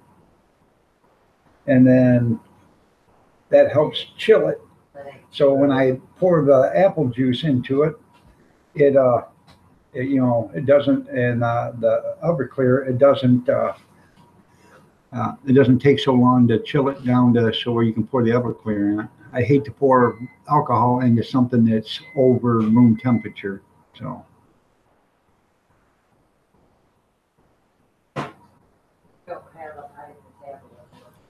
Huh? I can't hear you. I don't have a high metabolism? No, if you did, you'd be thin. That's my problem. That's why I can't gain weight, is my metabolism is so high that I can't gain weight. I have to continue to eat and hold it. Right, and you have no problem. No. No. I digest and metabolize food fast. Oh. Yeah. Okay.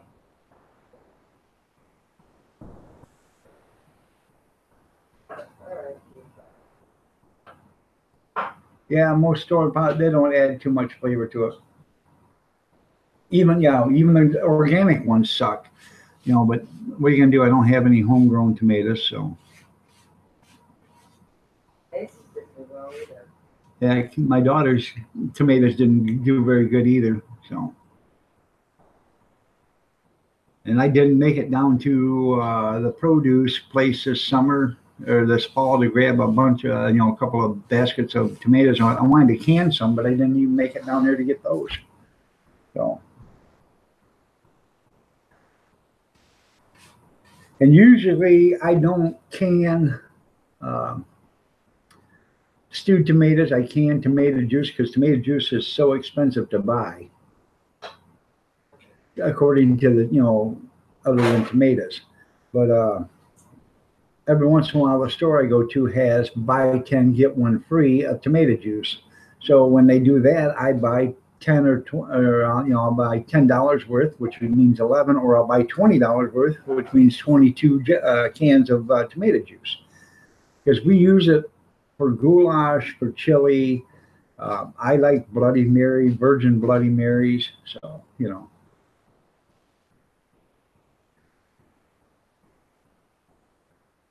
you're a light eater. It gets light out, you start eating till dark. There you go. Now, I try to get some that are on the vine, or I actually like, I'd rather buy Roma tomatoes because I think Roma tomatoes has got a better taste to them, anyways. They're not as juicy, but there's more meat to them, which gives you a better flavor. So,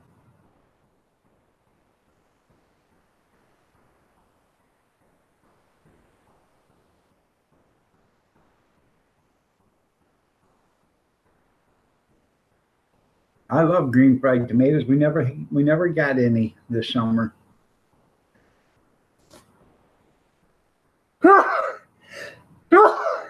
Excuse me. We got green tomato. She bought some green tomatoes, but she had them in the refrigerator and never outside in the garage in that refrigerator, and we didn't use them. And then I brought them in, and it was too late. They weren't green no more. So,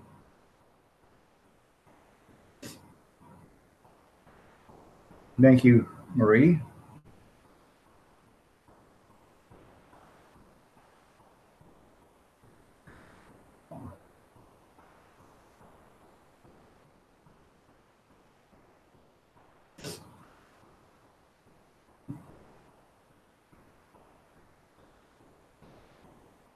They are good fried up. Oh, I love green fried tomatoes. Now I was watching. I can't remember. I think it was Bobby Flay. He did red grilled tomatoes. He cut them in thick chunks like that, or slices, and then he put them on a grill. And he covered them with, put olive oil on each side of them, salt and pepper, and then he put them on the grill, on a blazing hot grill. Seared them on both sides. And they look pretty damn good. So.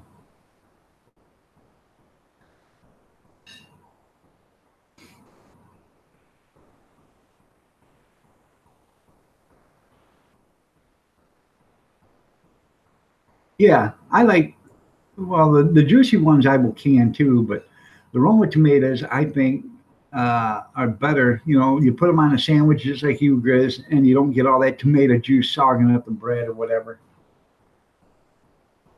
or in the salads. You're right.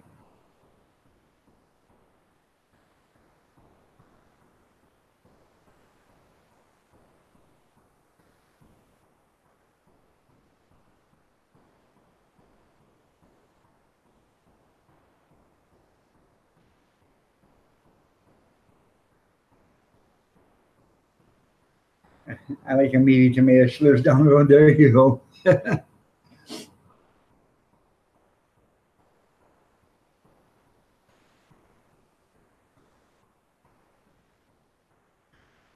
Right, there ain't much juice in a Roma tomato. They're good saucing tomatoes. Because there ain't nothing, worse than, making a pot of sauce and then trying to get all the liquid out of it so it thickens up. There's a difference between tomato sauce and tomato soup. So, and I've made some spaghetti sauce and canned it. So,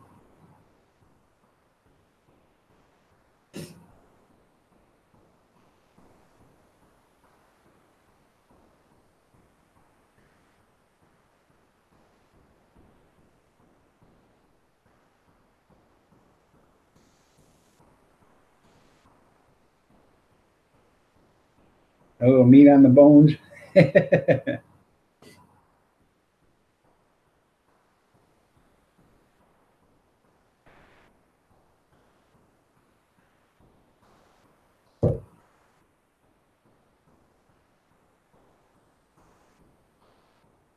Well, this cup's got to have a hole in it or something.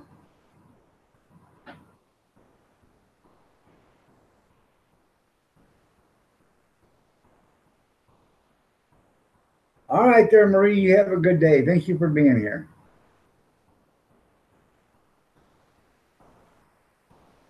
Or a lot of meat on the bones. Much love to you too, Marie.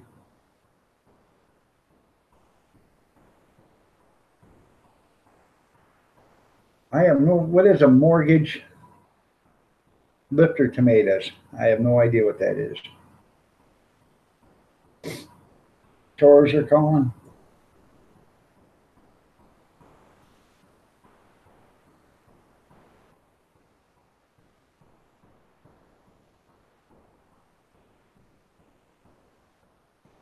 Well, see, I used to have 20 or 30 tomato plants too put out there.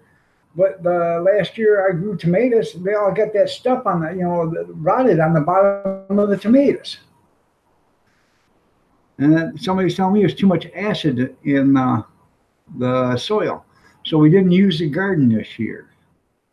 I'm letting the rain and whatever else. I throw compost out there and all that, trying to reduce the acid in there. Hopefully next spring when we rototill it up and plant it, it won't be so bad. So my asparagus, I didn't get a stalk of asparagus out of none of it. So this spring, when that comes up, if there ain't no asparagus, no shoots coming up, I'm pulling all the plants. I'm not tired of wasting time on that. I've already pulled all the spaghetti or the strawberry plants.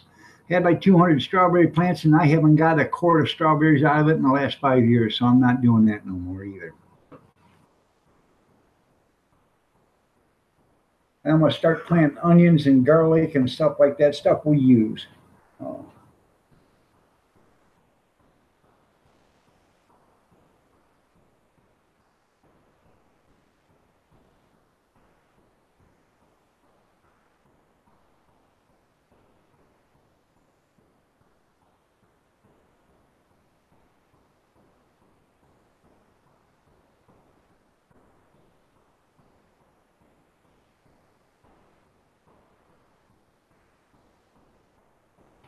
Yeah, blossom then rot. Yeah.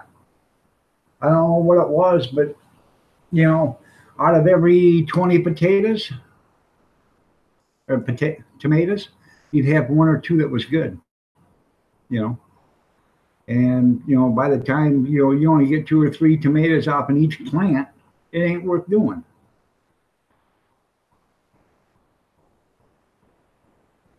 Yeah, I've had the asparagus has been out there for 6 years.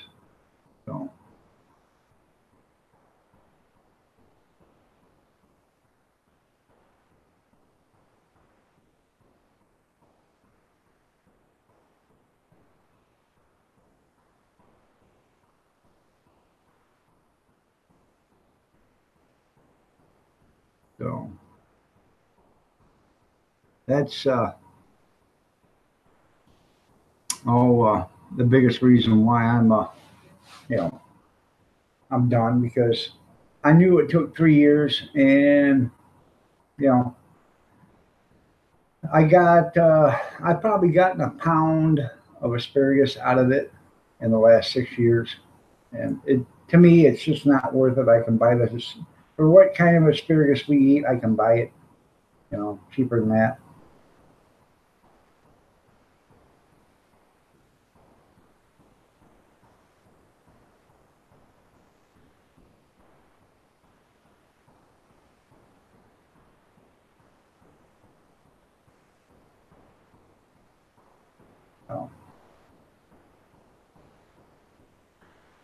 Well, I don't know. Half the garden used to be a dog kennel, and I think that's where, I was getting a problem from. So she was working in one of your live streams. Well, isn't that cool? Is that the live stream you was talking about her?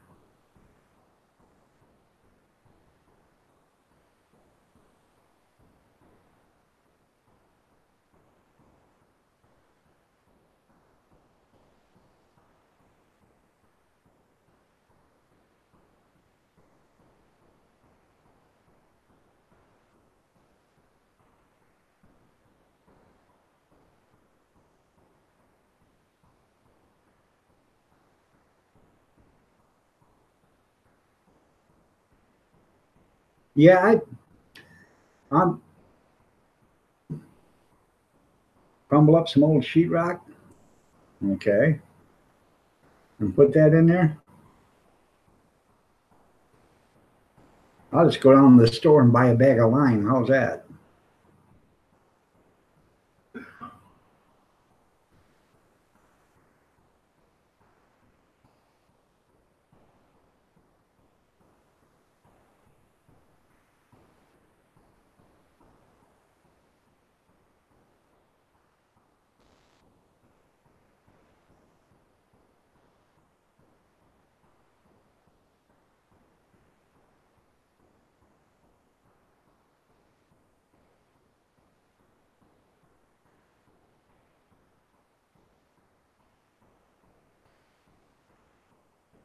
I know lime takes away, acid, so.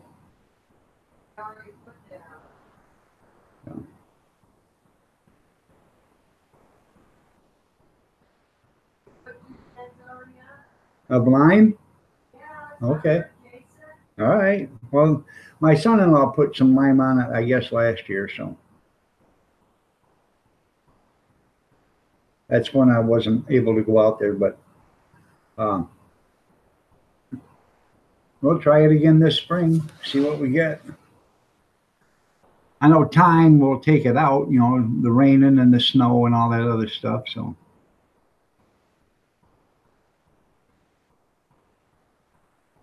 Okay. I have watched our half acre homestead, and I seen her making apple pie with zucchini, and it looked pretty good. So, yep. You can't tell it's not apple because it's the spices that makes the apple pie the apple pie. So, oh. Yep. Huh? My Aunt Donna told my mom how to do it. Yep. Her Aunt Donna told her mom how to make it.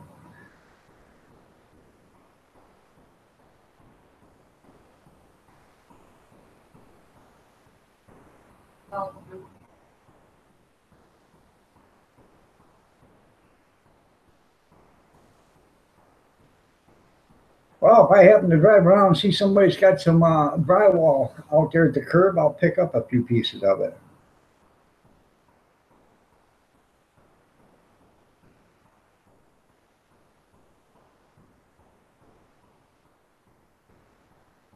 Not the Chinese sheetrock. Well, how are you going to tell the difference?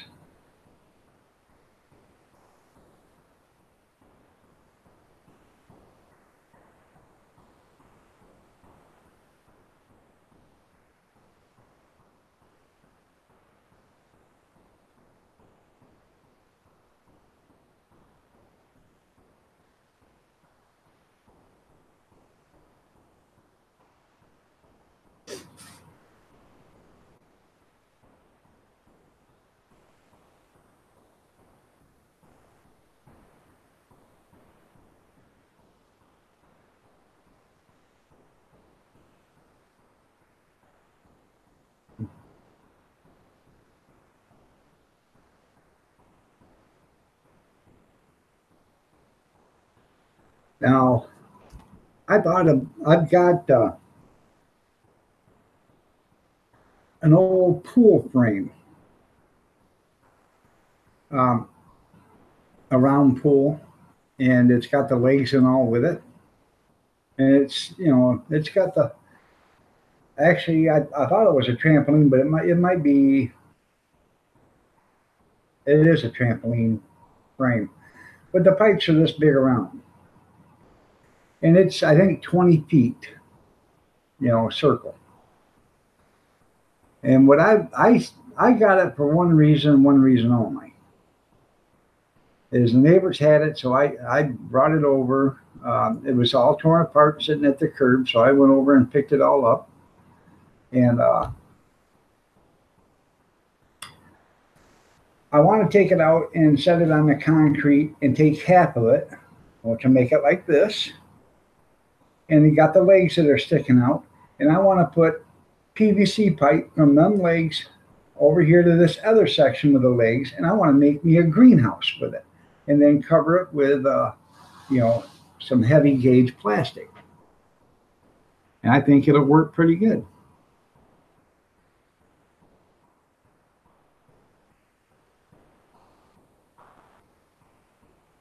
Well, I understand the manufacturer man to tell you where it's made from, but if you're finding old drywall outside, in the yard or at the curb, I don't think you're going to be able to tell which one it is. So.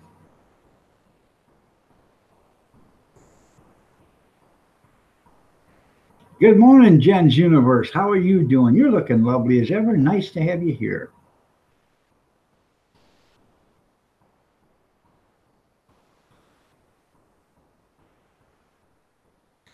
But anyways, you make your swimming pool half frame, and you put your frames are here, okay, and you got your legs sticking out here. You connect them with PVC pipe, and I would probably take a 10-foot length and a 5-foot length and make it 15 feet. Make it a decent size greenhouse. So.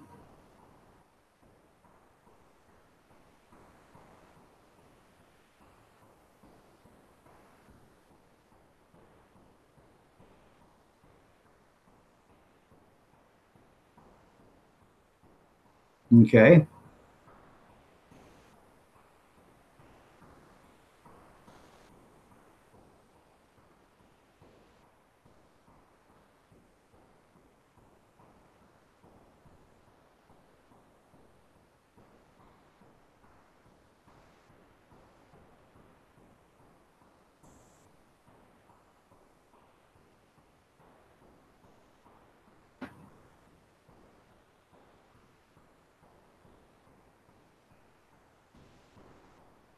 Well, maybe I can go to the lumber yard or whatever here and see if they got any broken pieces of drywall.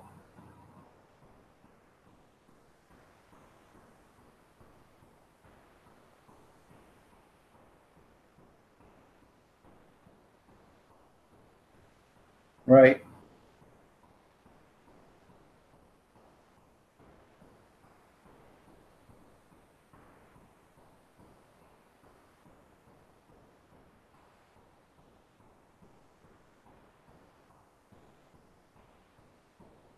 I would bet it's probably the paper.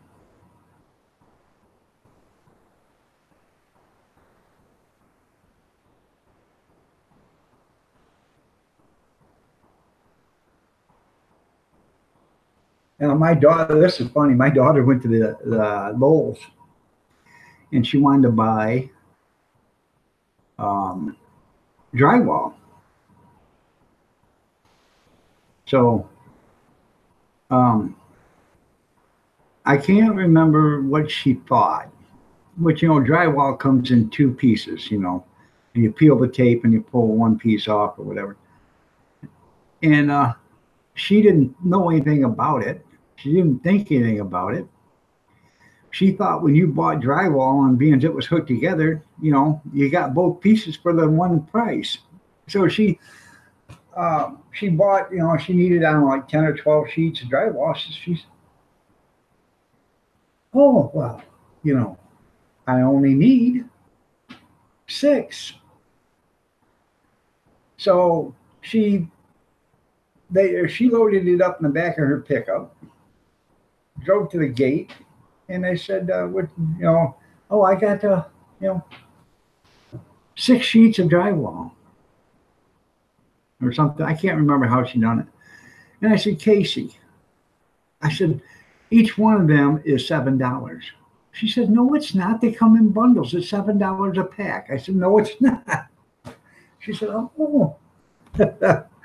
Well, sometimes you're a winner, sometimes you're a loser. So I can't remember, but somehow she didn't realize that each one was a single price,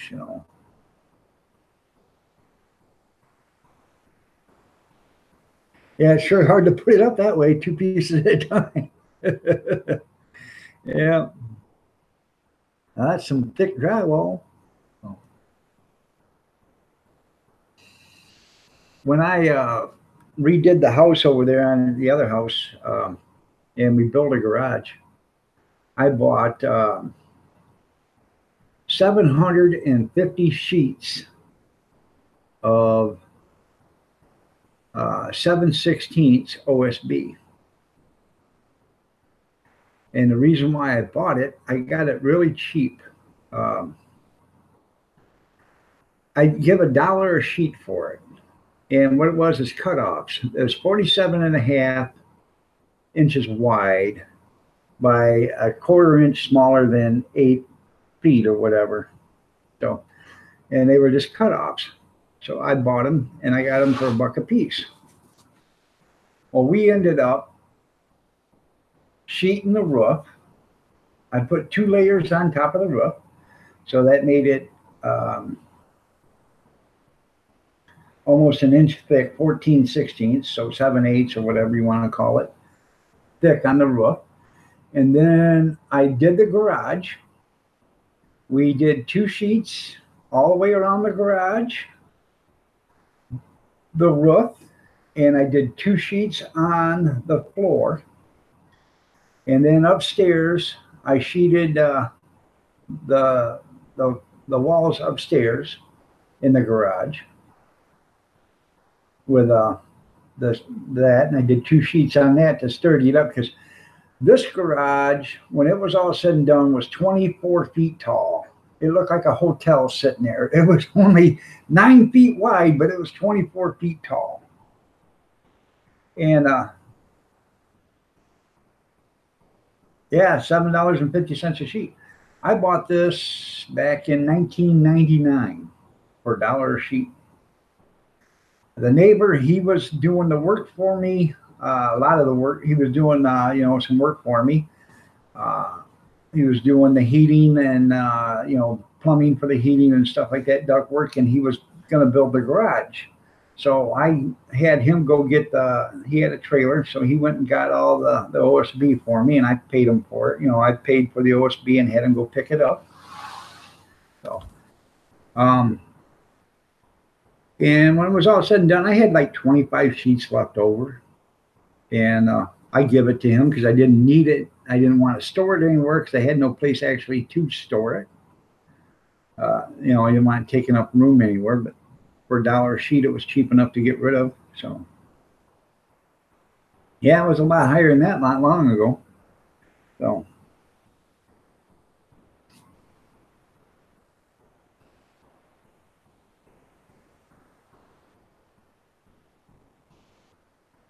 And what was really cool is when I took the siding off in the house, I had old 4-inch wooden siding on that house.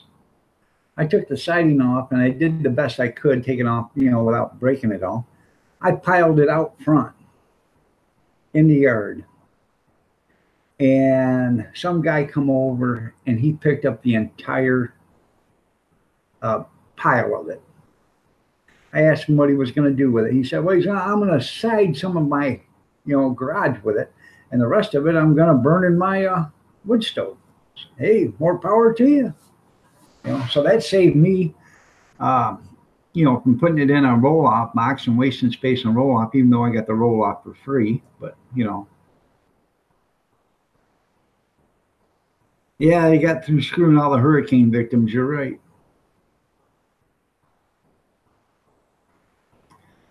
And if I could buy more of that OSB, I'd do it now, but that place is out of business. They built timber frame homes, and they bought this OSB in 24-foot long, 10-foot or 8-foot, depends on what they were doing. They could get it 10-foot by 24-foot, or they could get it 8-foot by 24-foot. And they could get it 12-foot or 8-foot.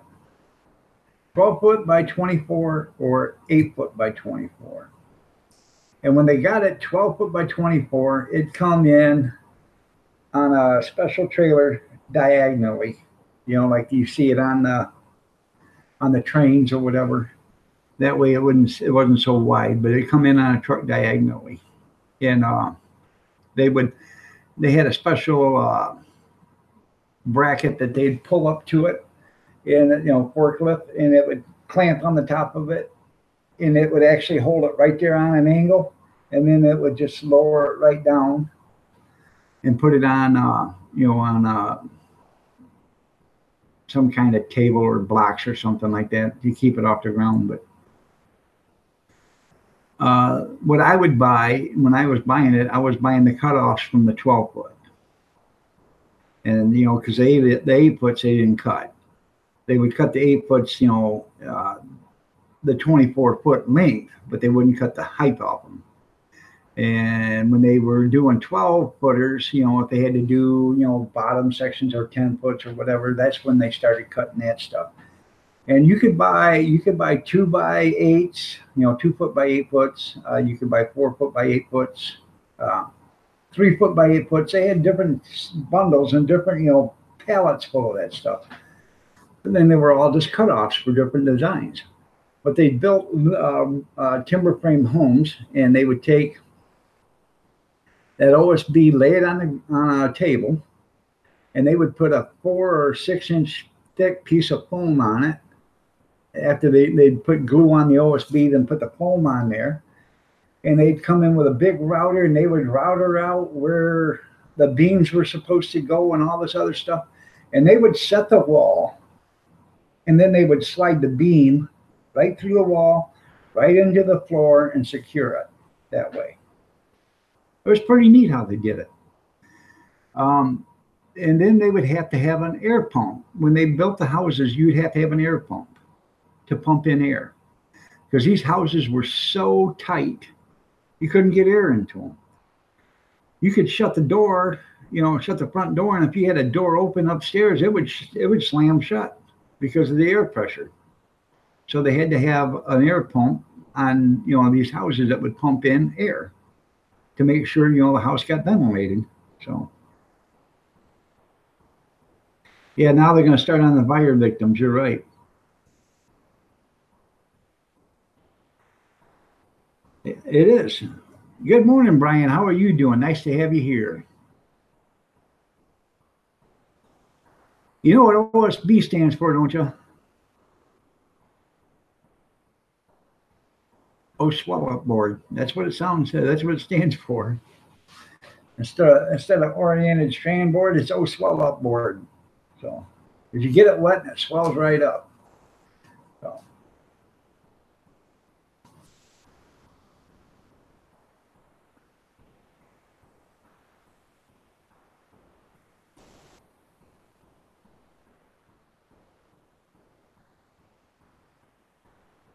Yeah, and it is getting hard to find CDX. So unless you're willing to pay $35, $40 for a good sheet of plywood, you're not going to get it no more.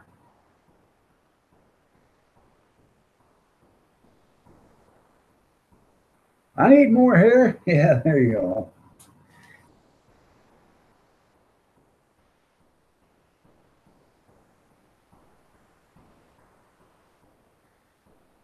Tell you what, that thing is just a bubbling away now. I think that's going to be some good wine. It'll be done before Christmas. And if I get the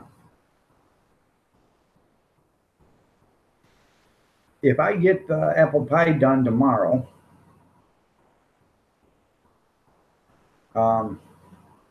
I might be able to have some orange creamsicle wine done before Christmas.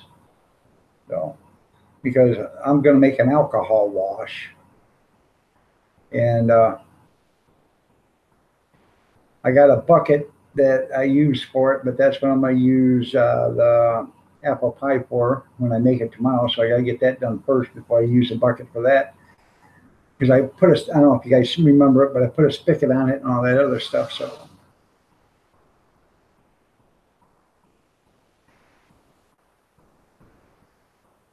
You're right there, Brian. Yeah, it gets pregnant real easy too. You're right. That's why I have total replacement costs on the house right here. You know, we don't live in a disaster area or whatever, but um, um, I have full, replacement costs on this. This house is actually pretty huge. It is, I think it's 28 feet wide, and it is with the garage and all. It's just shy of 80 feet long. So that's the house and garage and everything. And then it's 2-story. It's got a hip roof on the top. It's only a 3-bedroom, but it's a 2-bath. It has 1, 2, 4 3. walk-in closets upstairs. Yeah, there's 4. there's 4 walk-in closets upstairs. I was trying to remember. I just told you. Right, I just had to do a tour. right. There's 4 walk-in closets upstairs. There's a closet in the bedroom, our bedroom downstairs. It's not a walk-in closet down here, but our other house it only had 1 closet in the whole entire house. But this one's got 4 walk-in closets, and they're big. Plus, there's a walk-in closet and a bathroom upstairs.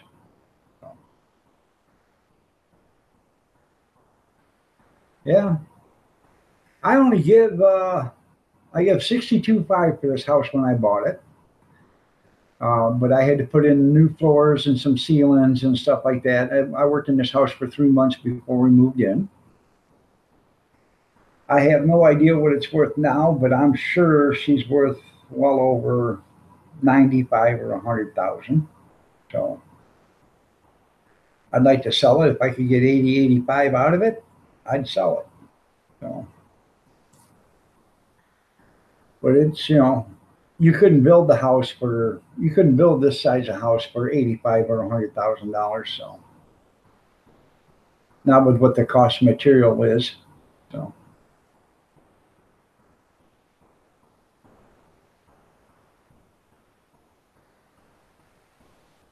Yeah, there's 4 walk-in closets in this house.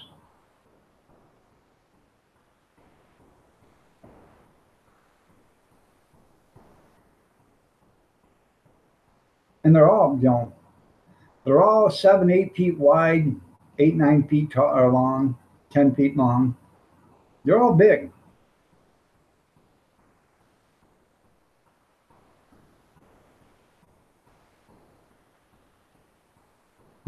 Where do you live? You live in California, don't you, Brian? I'm in Michigan. Houses here don't sell that much unless you live in the rich areas. And the reason why, the Clampetts live across the street from me, and I'm not talking they live in a mansion either. They still live in the house they live in Tennessee or wherever they were from, So.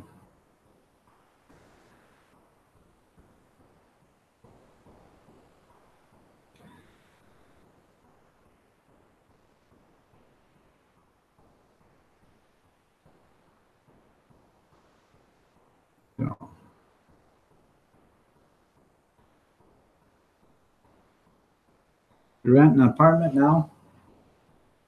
I can imagine it's probably expensive in Colorado. I can imagine it's really expensive. So.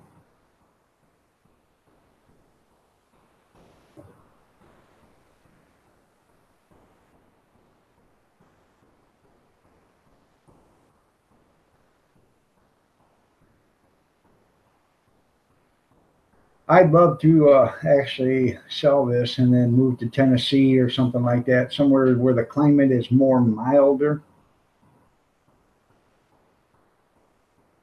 $1,350 a month for a 1-bedroom, for a nice one, but yeah, it's ridiculous.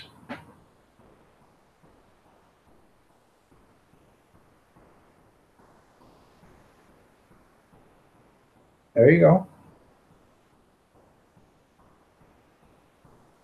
Right. My son had a 4-bedroom for $800, and I thought that was way too much. So,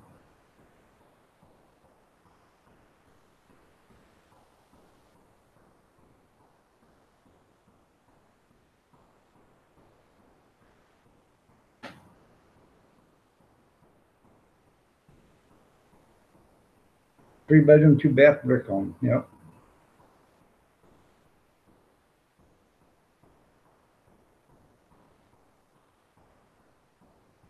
Plan on moving back? I'd love to move to Tennessee or maybe the tip of Alabama, somewhere around there.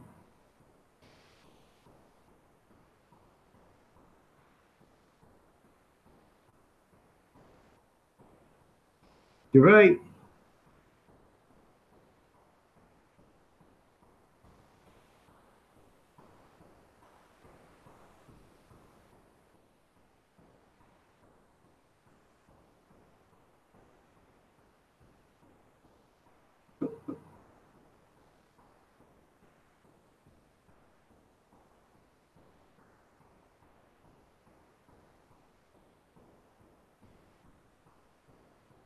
That wine is just a percolating like nobody's business.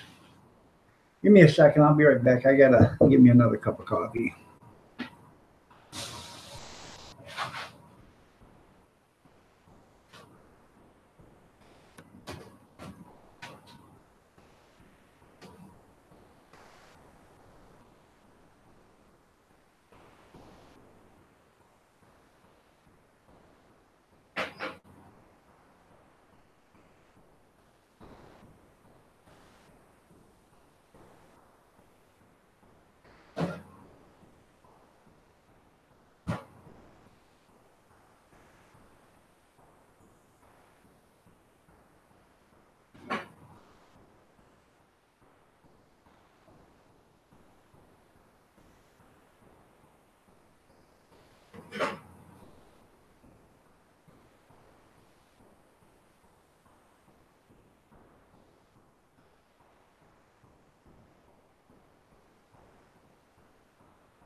Sorry about that, but I had to make another pot of coffee.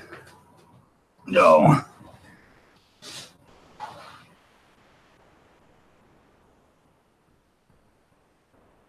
Blow away, that's right.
Yeah, that's right. I would love to find some land someplace, go buy one of them uh, portable building barns. You know what I'm talking about? The big storage barns, and then make that into a little cozy, 1 bedroom house for me and the missus. That's all we need.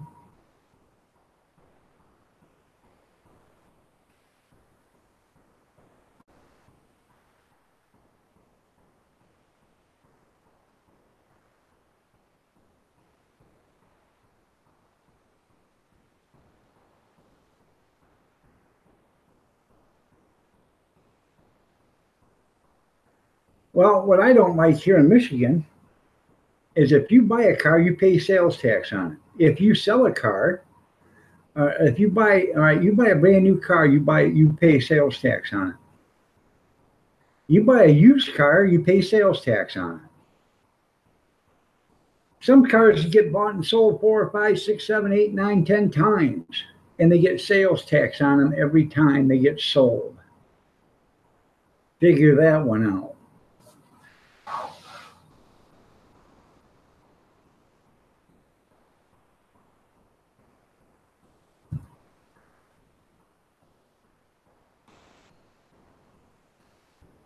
And it used to be by weight. This is how stupid they were. So if you drove a Corvette, it didn't weigh nothing. Your license plates were cheap, but you drove an old Cadillac and it cost you an arm and a leg for your plates. Now they do it by the value of the car.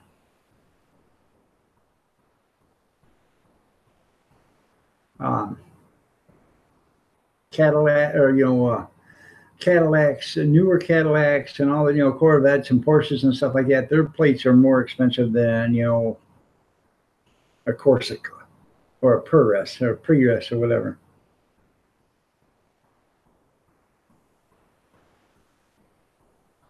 $37.50 for a tag. Hell, that ain't bad. Pay $185 for a year for license plates here.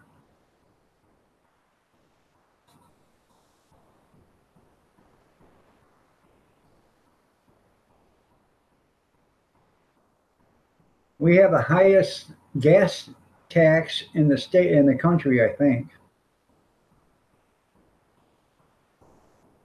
That's for a farm tag. Maybe I should become a farm. 1/10 acre.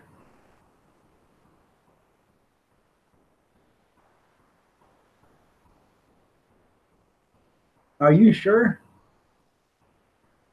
Because I think our tax is like 88 cents a gallon. Is Michigan state tax on it.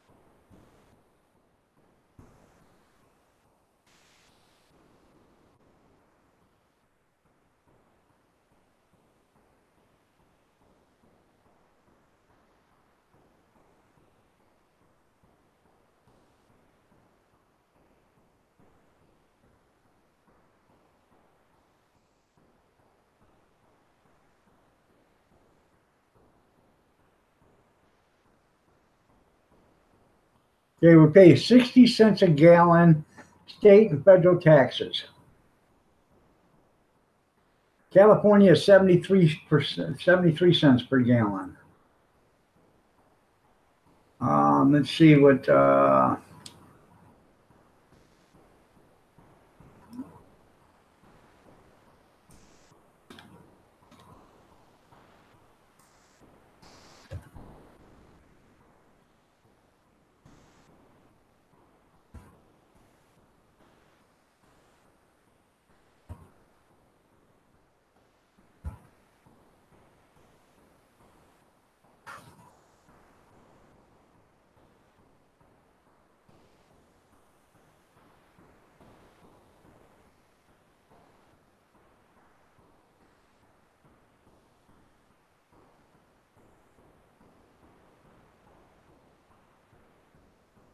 Alaska has the highest. No, Alaska has the lowest, followed by Missouri. You're right, Pennsylvania is the highest, 58.7. That's just state tax. So, sorry about that, Brian. Could have sworn Michigan would have been a lot higher than Pennsylvania.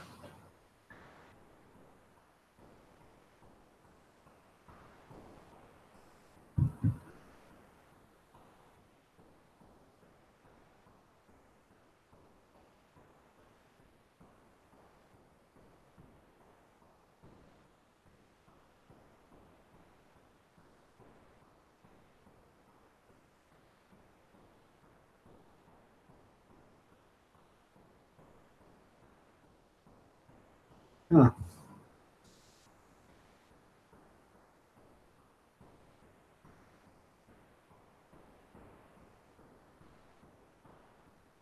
Right.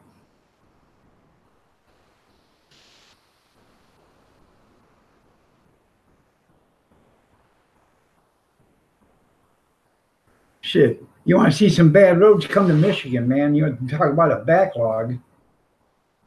We got guys that set up lawn chairs and go fishing in these potholes because there's some whoppers in there. Some of them potholes have fish 2, 3 feet long.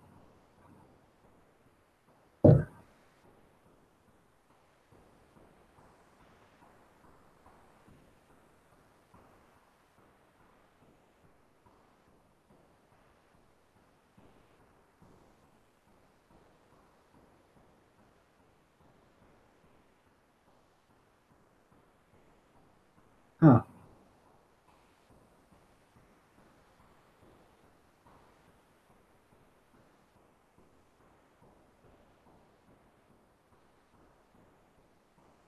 You can tell a lot. You can tell once you cross Ohio or you cross into Michigan the road difference.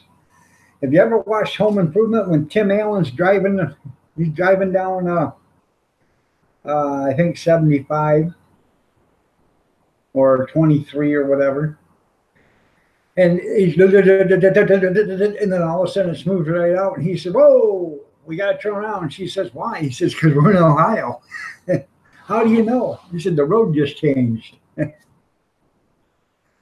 It's actually true. Uh,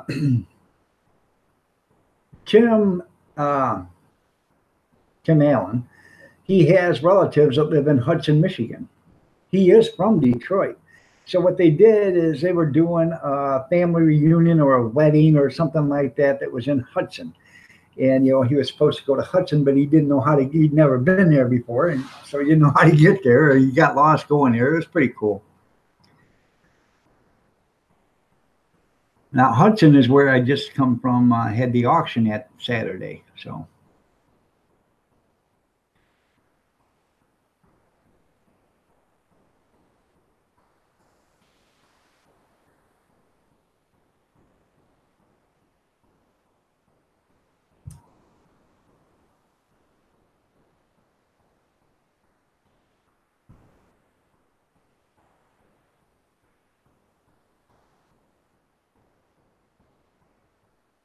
that's right. Well, I'm going to tell you right now, you come from Ohio or Indiana, and you hit the state line of Michigan, you will automatically know within the first couple hundred yards you're in Michigan without any signs. Because you'll be going from, oh, to hang on, Lucy, we're going to get thrown out of the seat. So.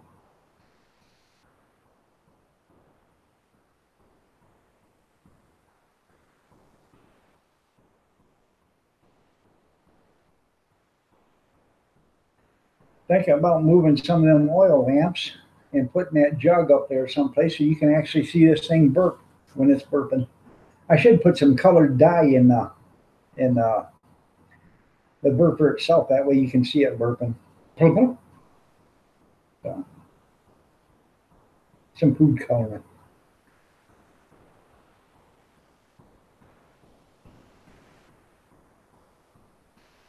That's why there's such a strict seatbelt law in Michigan. That way you stay in the seat. A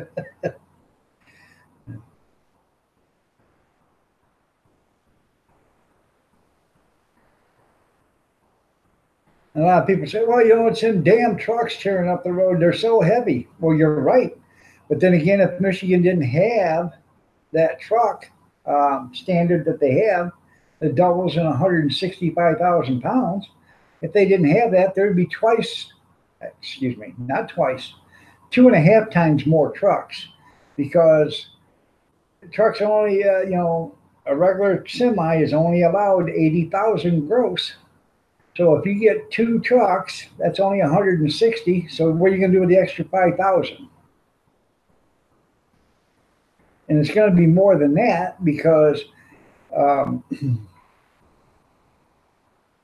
you've only got 1 tractor and 2 trailers. Now you've got 2 tractors and 2 trailers, so it's probably going to be closer to 15 or 18,000 pounds that's left over because of the weight of the tractor minus the trailer.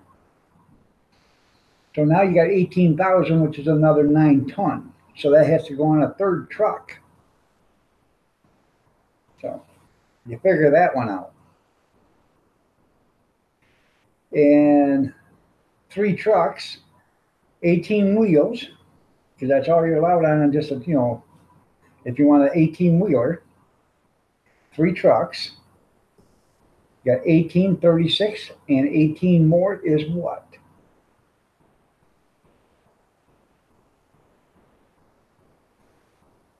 54 tires, right? Yeah, 54. If you're doing a set of doubles, it depends on what you're hauling, but it's usually only 42 to 44 tires. And a lot of times it's not even that many because you're allowed 11 axles, and some of these trailers have singles on them. And so the only doubles you have is just the drives on the tractor. So there's 8, 10. That's 3 axles. You got 9 other axles with 18 tires on. So you got 28 tires if you're running floaters. And the floaters are this wide. They're just as wide as 2 tires, but they can hold just as much, they can hold more weight than 2 tires.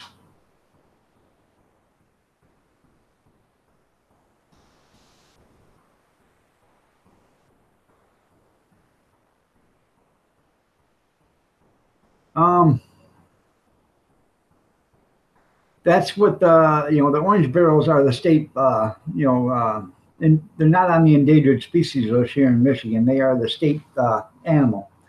Like you got the state bird and stuff. No, that is a state symbol here in Michigan.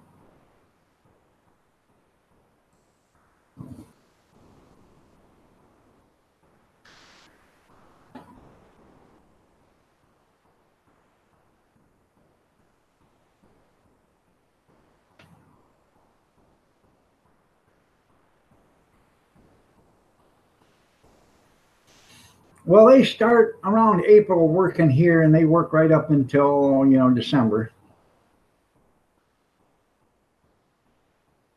Then they stop, and then they go back in April and start working all over again on the same section they were working on because, you know, it's usually screwed up by the time they get back to it again. They tried something here one time. They started putting ground up tires in the road, thinking that that would help, you know, with the road conditions. It did. It helped tremendously. It helped tremendously cause a bunch of accidents. The road would give out, would bust away. People would hit, you know, big old bumps in the road from where the road would push down, come up. They ended up having to tear out that. They put it in, and within 2 years, they tore out that mile section because it was a test section.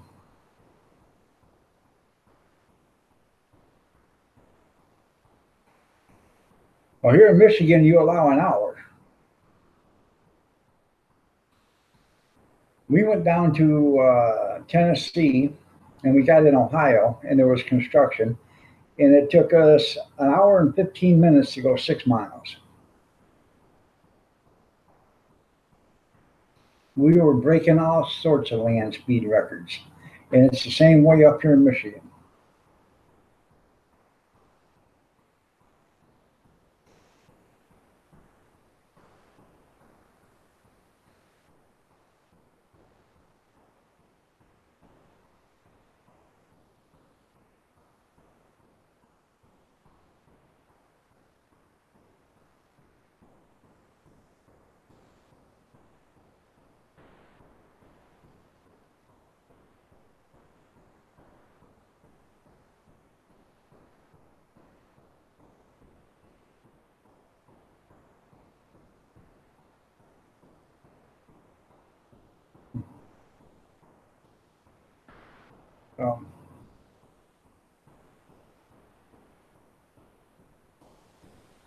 Roads are bad everywhere, but some states got better roads than others.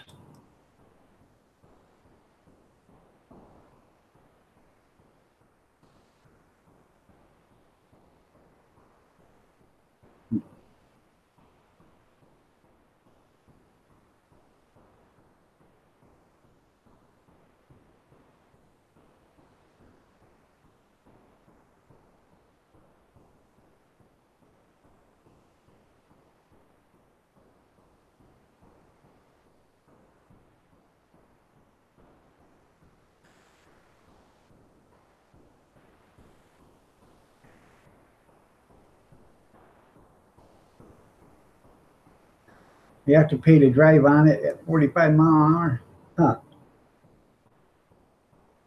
Huh. Brenda, good. Welcome back. And you're looking lovely as ever. Did you get the parts knocked out of them sheets and get them folded?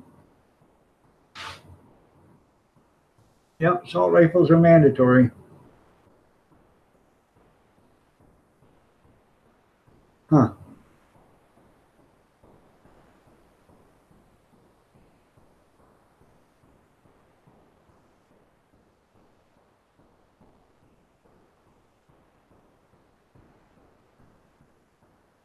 Now, our turnpikes here are 70 mile an hour. We don't have one in Michigan, but Ohio does. And you can run 70 mile an hour, and you can run that right to Indiana. You get off the turnpike there, get right on the turnpike again in Indiana, you can just keep on going. They're working on it. All right.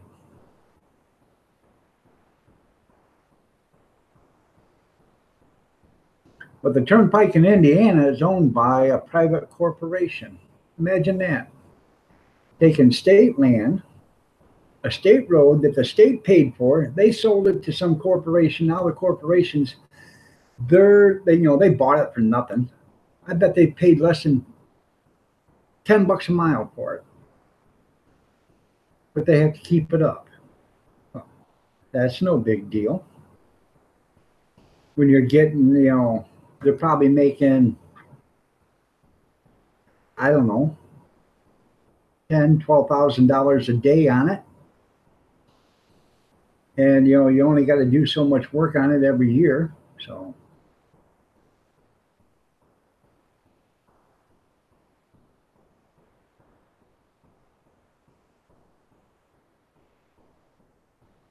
Ozark John, how are you doing? It's bread making day for you? All right, man. It's good.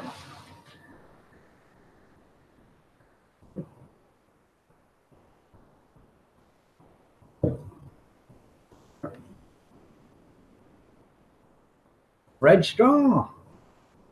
Nice to have you here, Fred.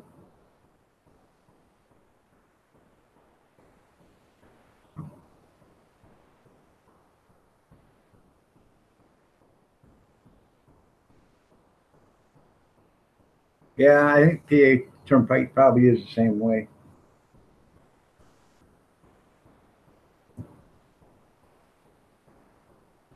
But I think the corporation that bought the Indiana Turnpike isn't even from America. You know, that's one thing I damn sure wouldn't do, would sell anything, any, any government property to an out of country entity. No way.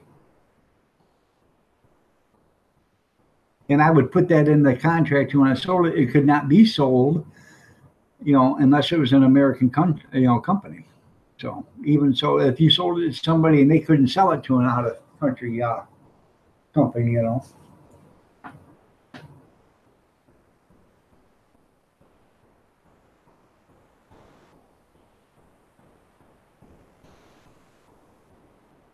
Well, Ohio's had a turnpike for,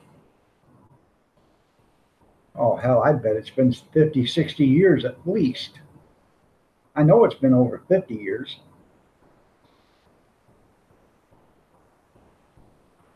Yeah, China runs west. Yeah, what the hell's the deal on that? They shouldn't, they shouldn't even be here. You want to bring your stuff in here, that's fine. But you can't be running our, port of entries.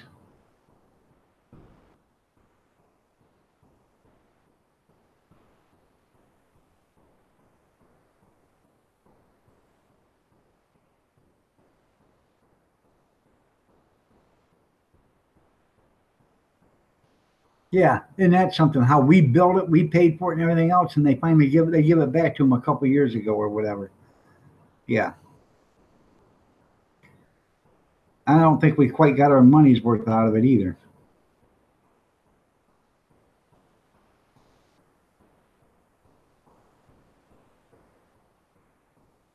There you go.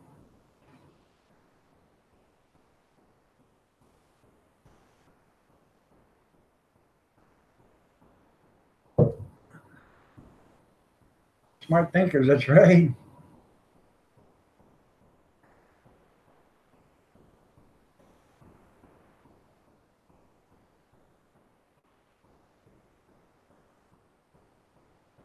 And that was the dumbest thing we could have done, is got rid of the Panama Canal. Doesn't matter who you vote for. You're right. A lot of people died building that Panama Canal, but we should have never give it up. Never. We built it for one reason, and one reason only, is to cut down on transportation. The time of transportation,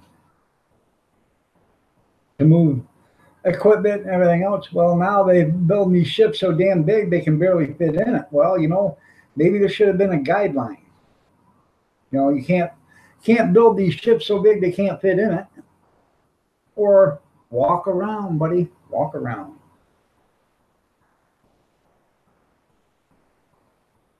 Back when they built it, when the ship built it was anywhere close to being as big as, the Panama Canal, the width of it or whatever. And now, they're within a couple of feet of being as wide as the Panama Canal.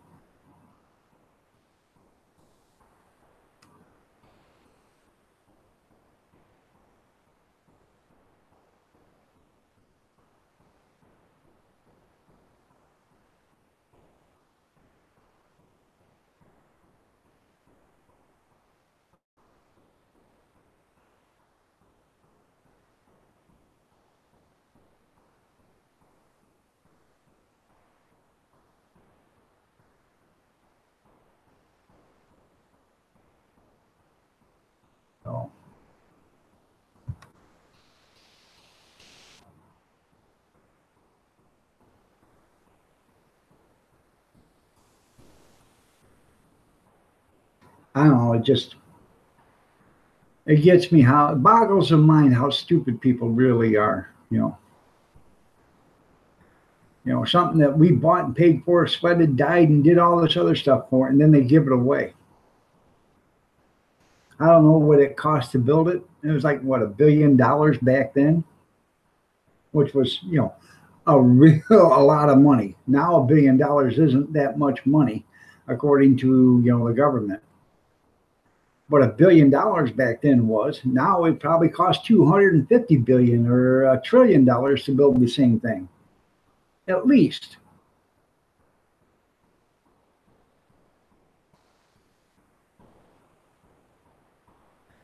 And what gets me is, you know, roads and stuff like that. Years ago, they could put a road down in no business, you know, no time. Get a road put down, no time at all, get it put up in the last 20 years. Now, they spend 20 years putting a road in. By the time they get it done, it needs to be replaced again.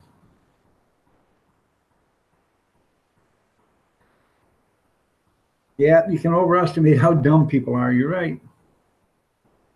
Yeah, and you're absolutely right there too, Gris. It's these idiots that keep voting in the same dumbass every year, or every 5 years, or 4 years, or 6 years, or 2 years, whatever their term is. You know, Chuck Schumer should never be in office. Nancy Pelosi shouldn't be in office. Feinstein shouldn't be there. Mitch McConnell shouldn't be in there anymore. None of these guys. And they damn sure shouldn't get a pension, because they've been screwing America for so long already. They've gotten every nickel they deserve. They don't deserve that, but they've got it. Oh, I can imagine the Chinese are coming. You're right.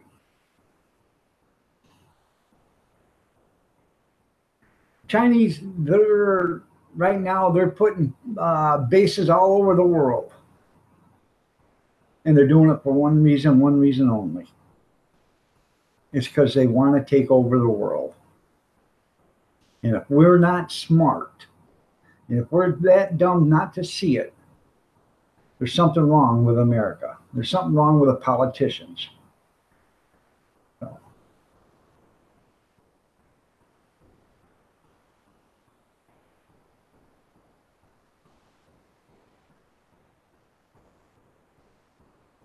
I just posted something yesterday or whatever, or this morning. It was yesterday.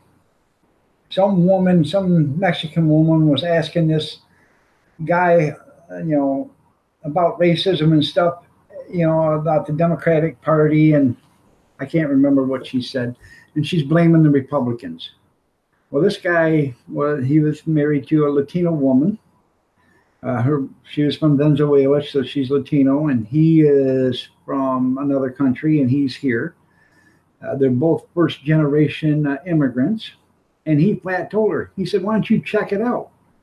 Look at all the Democrats have done, you know, slavery and all this, you know, the Jim Crow, you know, KKK, all this was brought on by Democrats. And she didn't have anything to say. I mean, this guy spewed out for about 2 minutes on on what the Democrats have done. And, you know, why are you blaming the Republicans? That's what the Democrats have done. Well, you're going back to work, and so am I, Brenda. It is 9:30. Y'all have a great day. God bless. Take care. Prayers and peace be with you. Stay safe, stay warm, and we will see you tomorrow. Y'all have a great one. Take care now.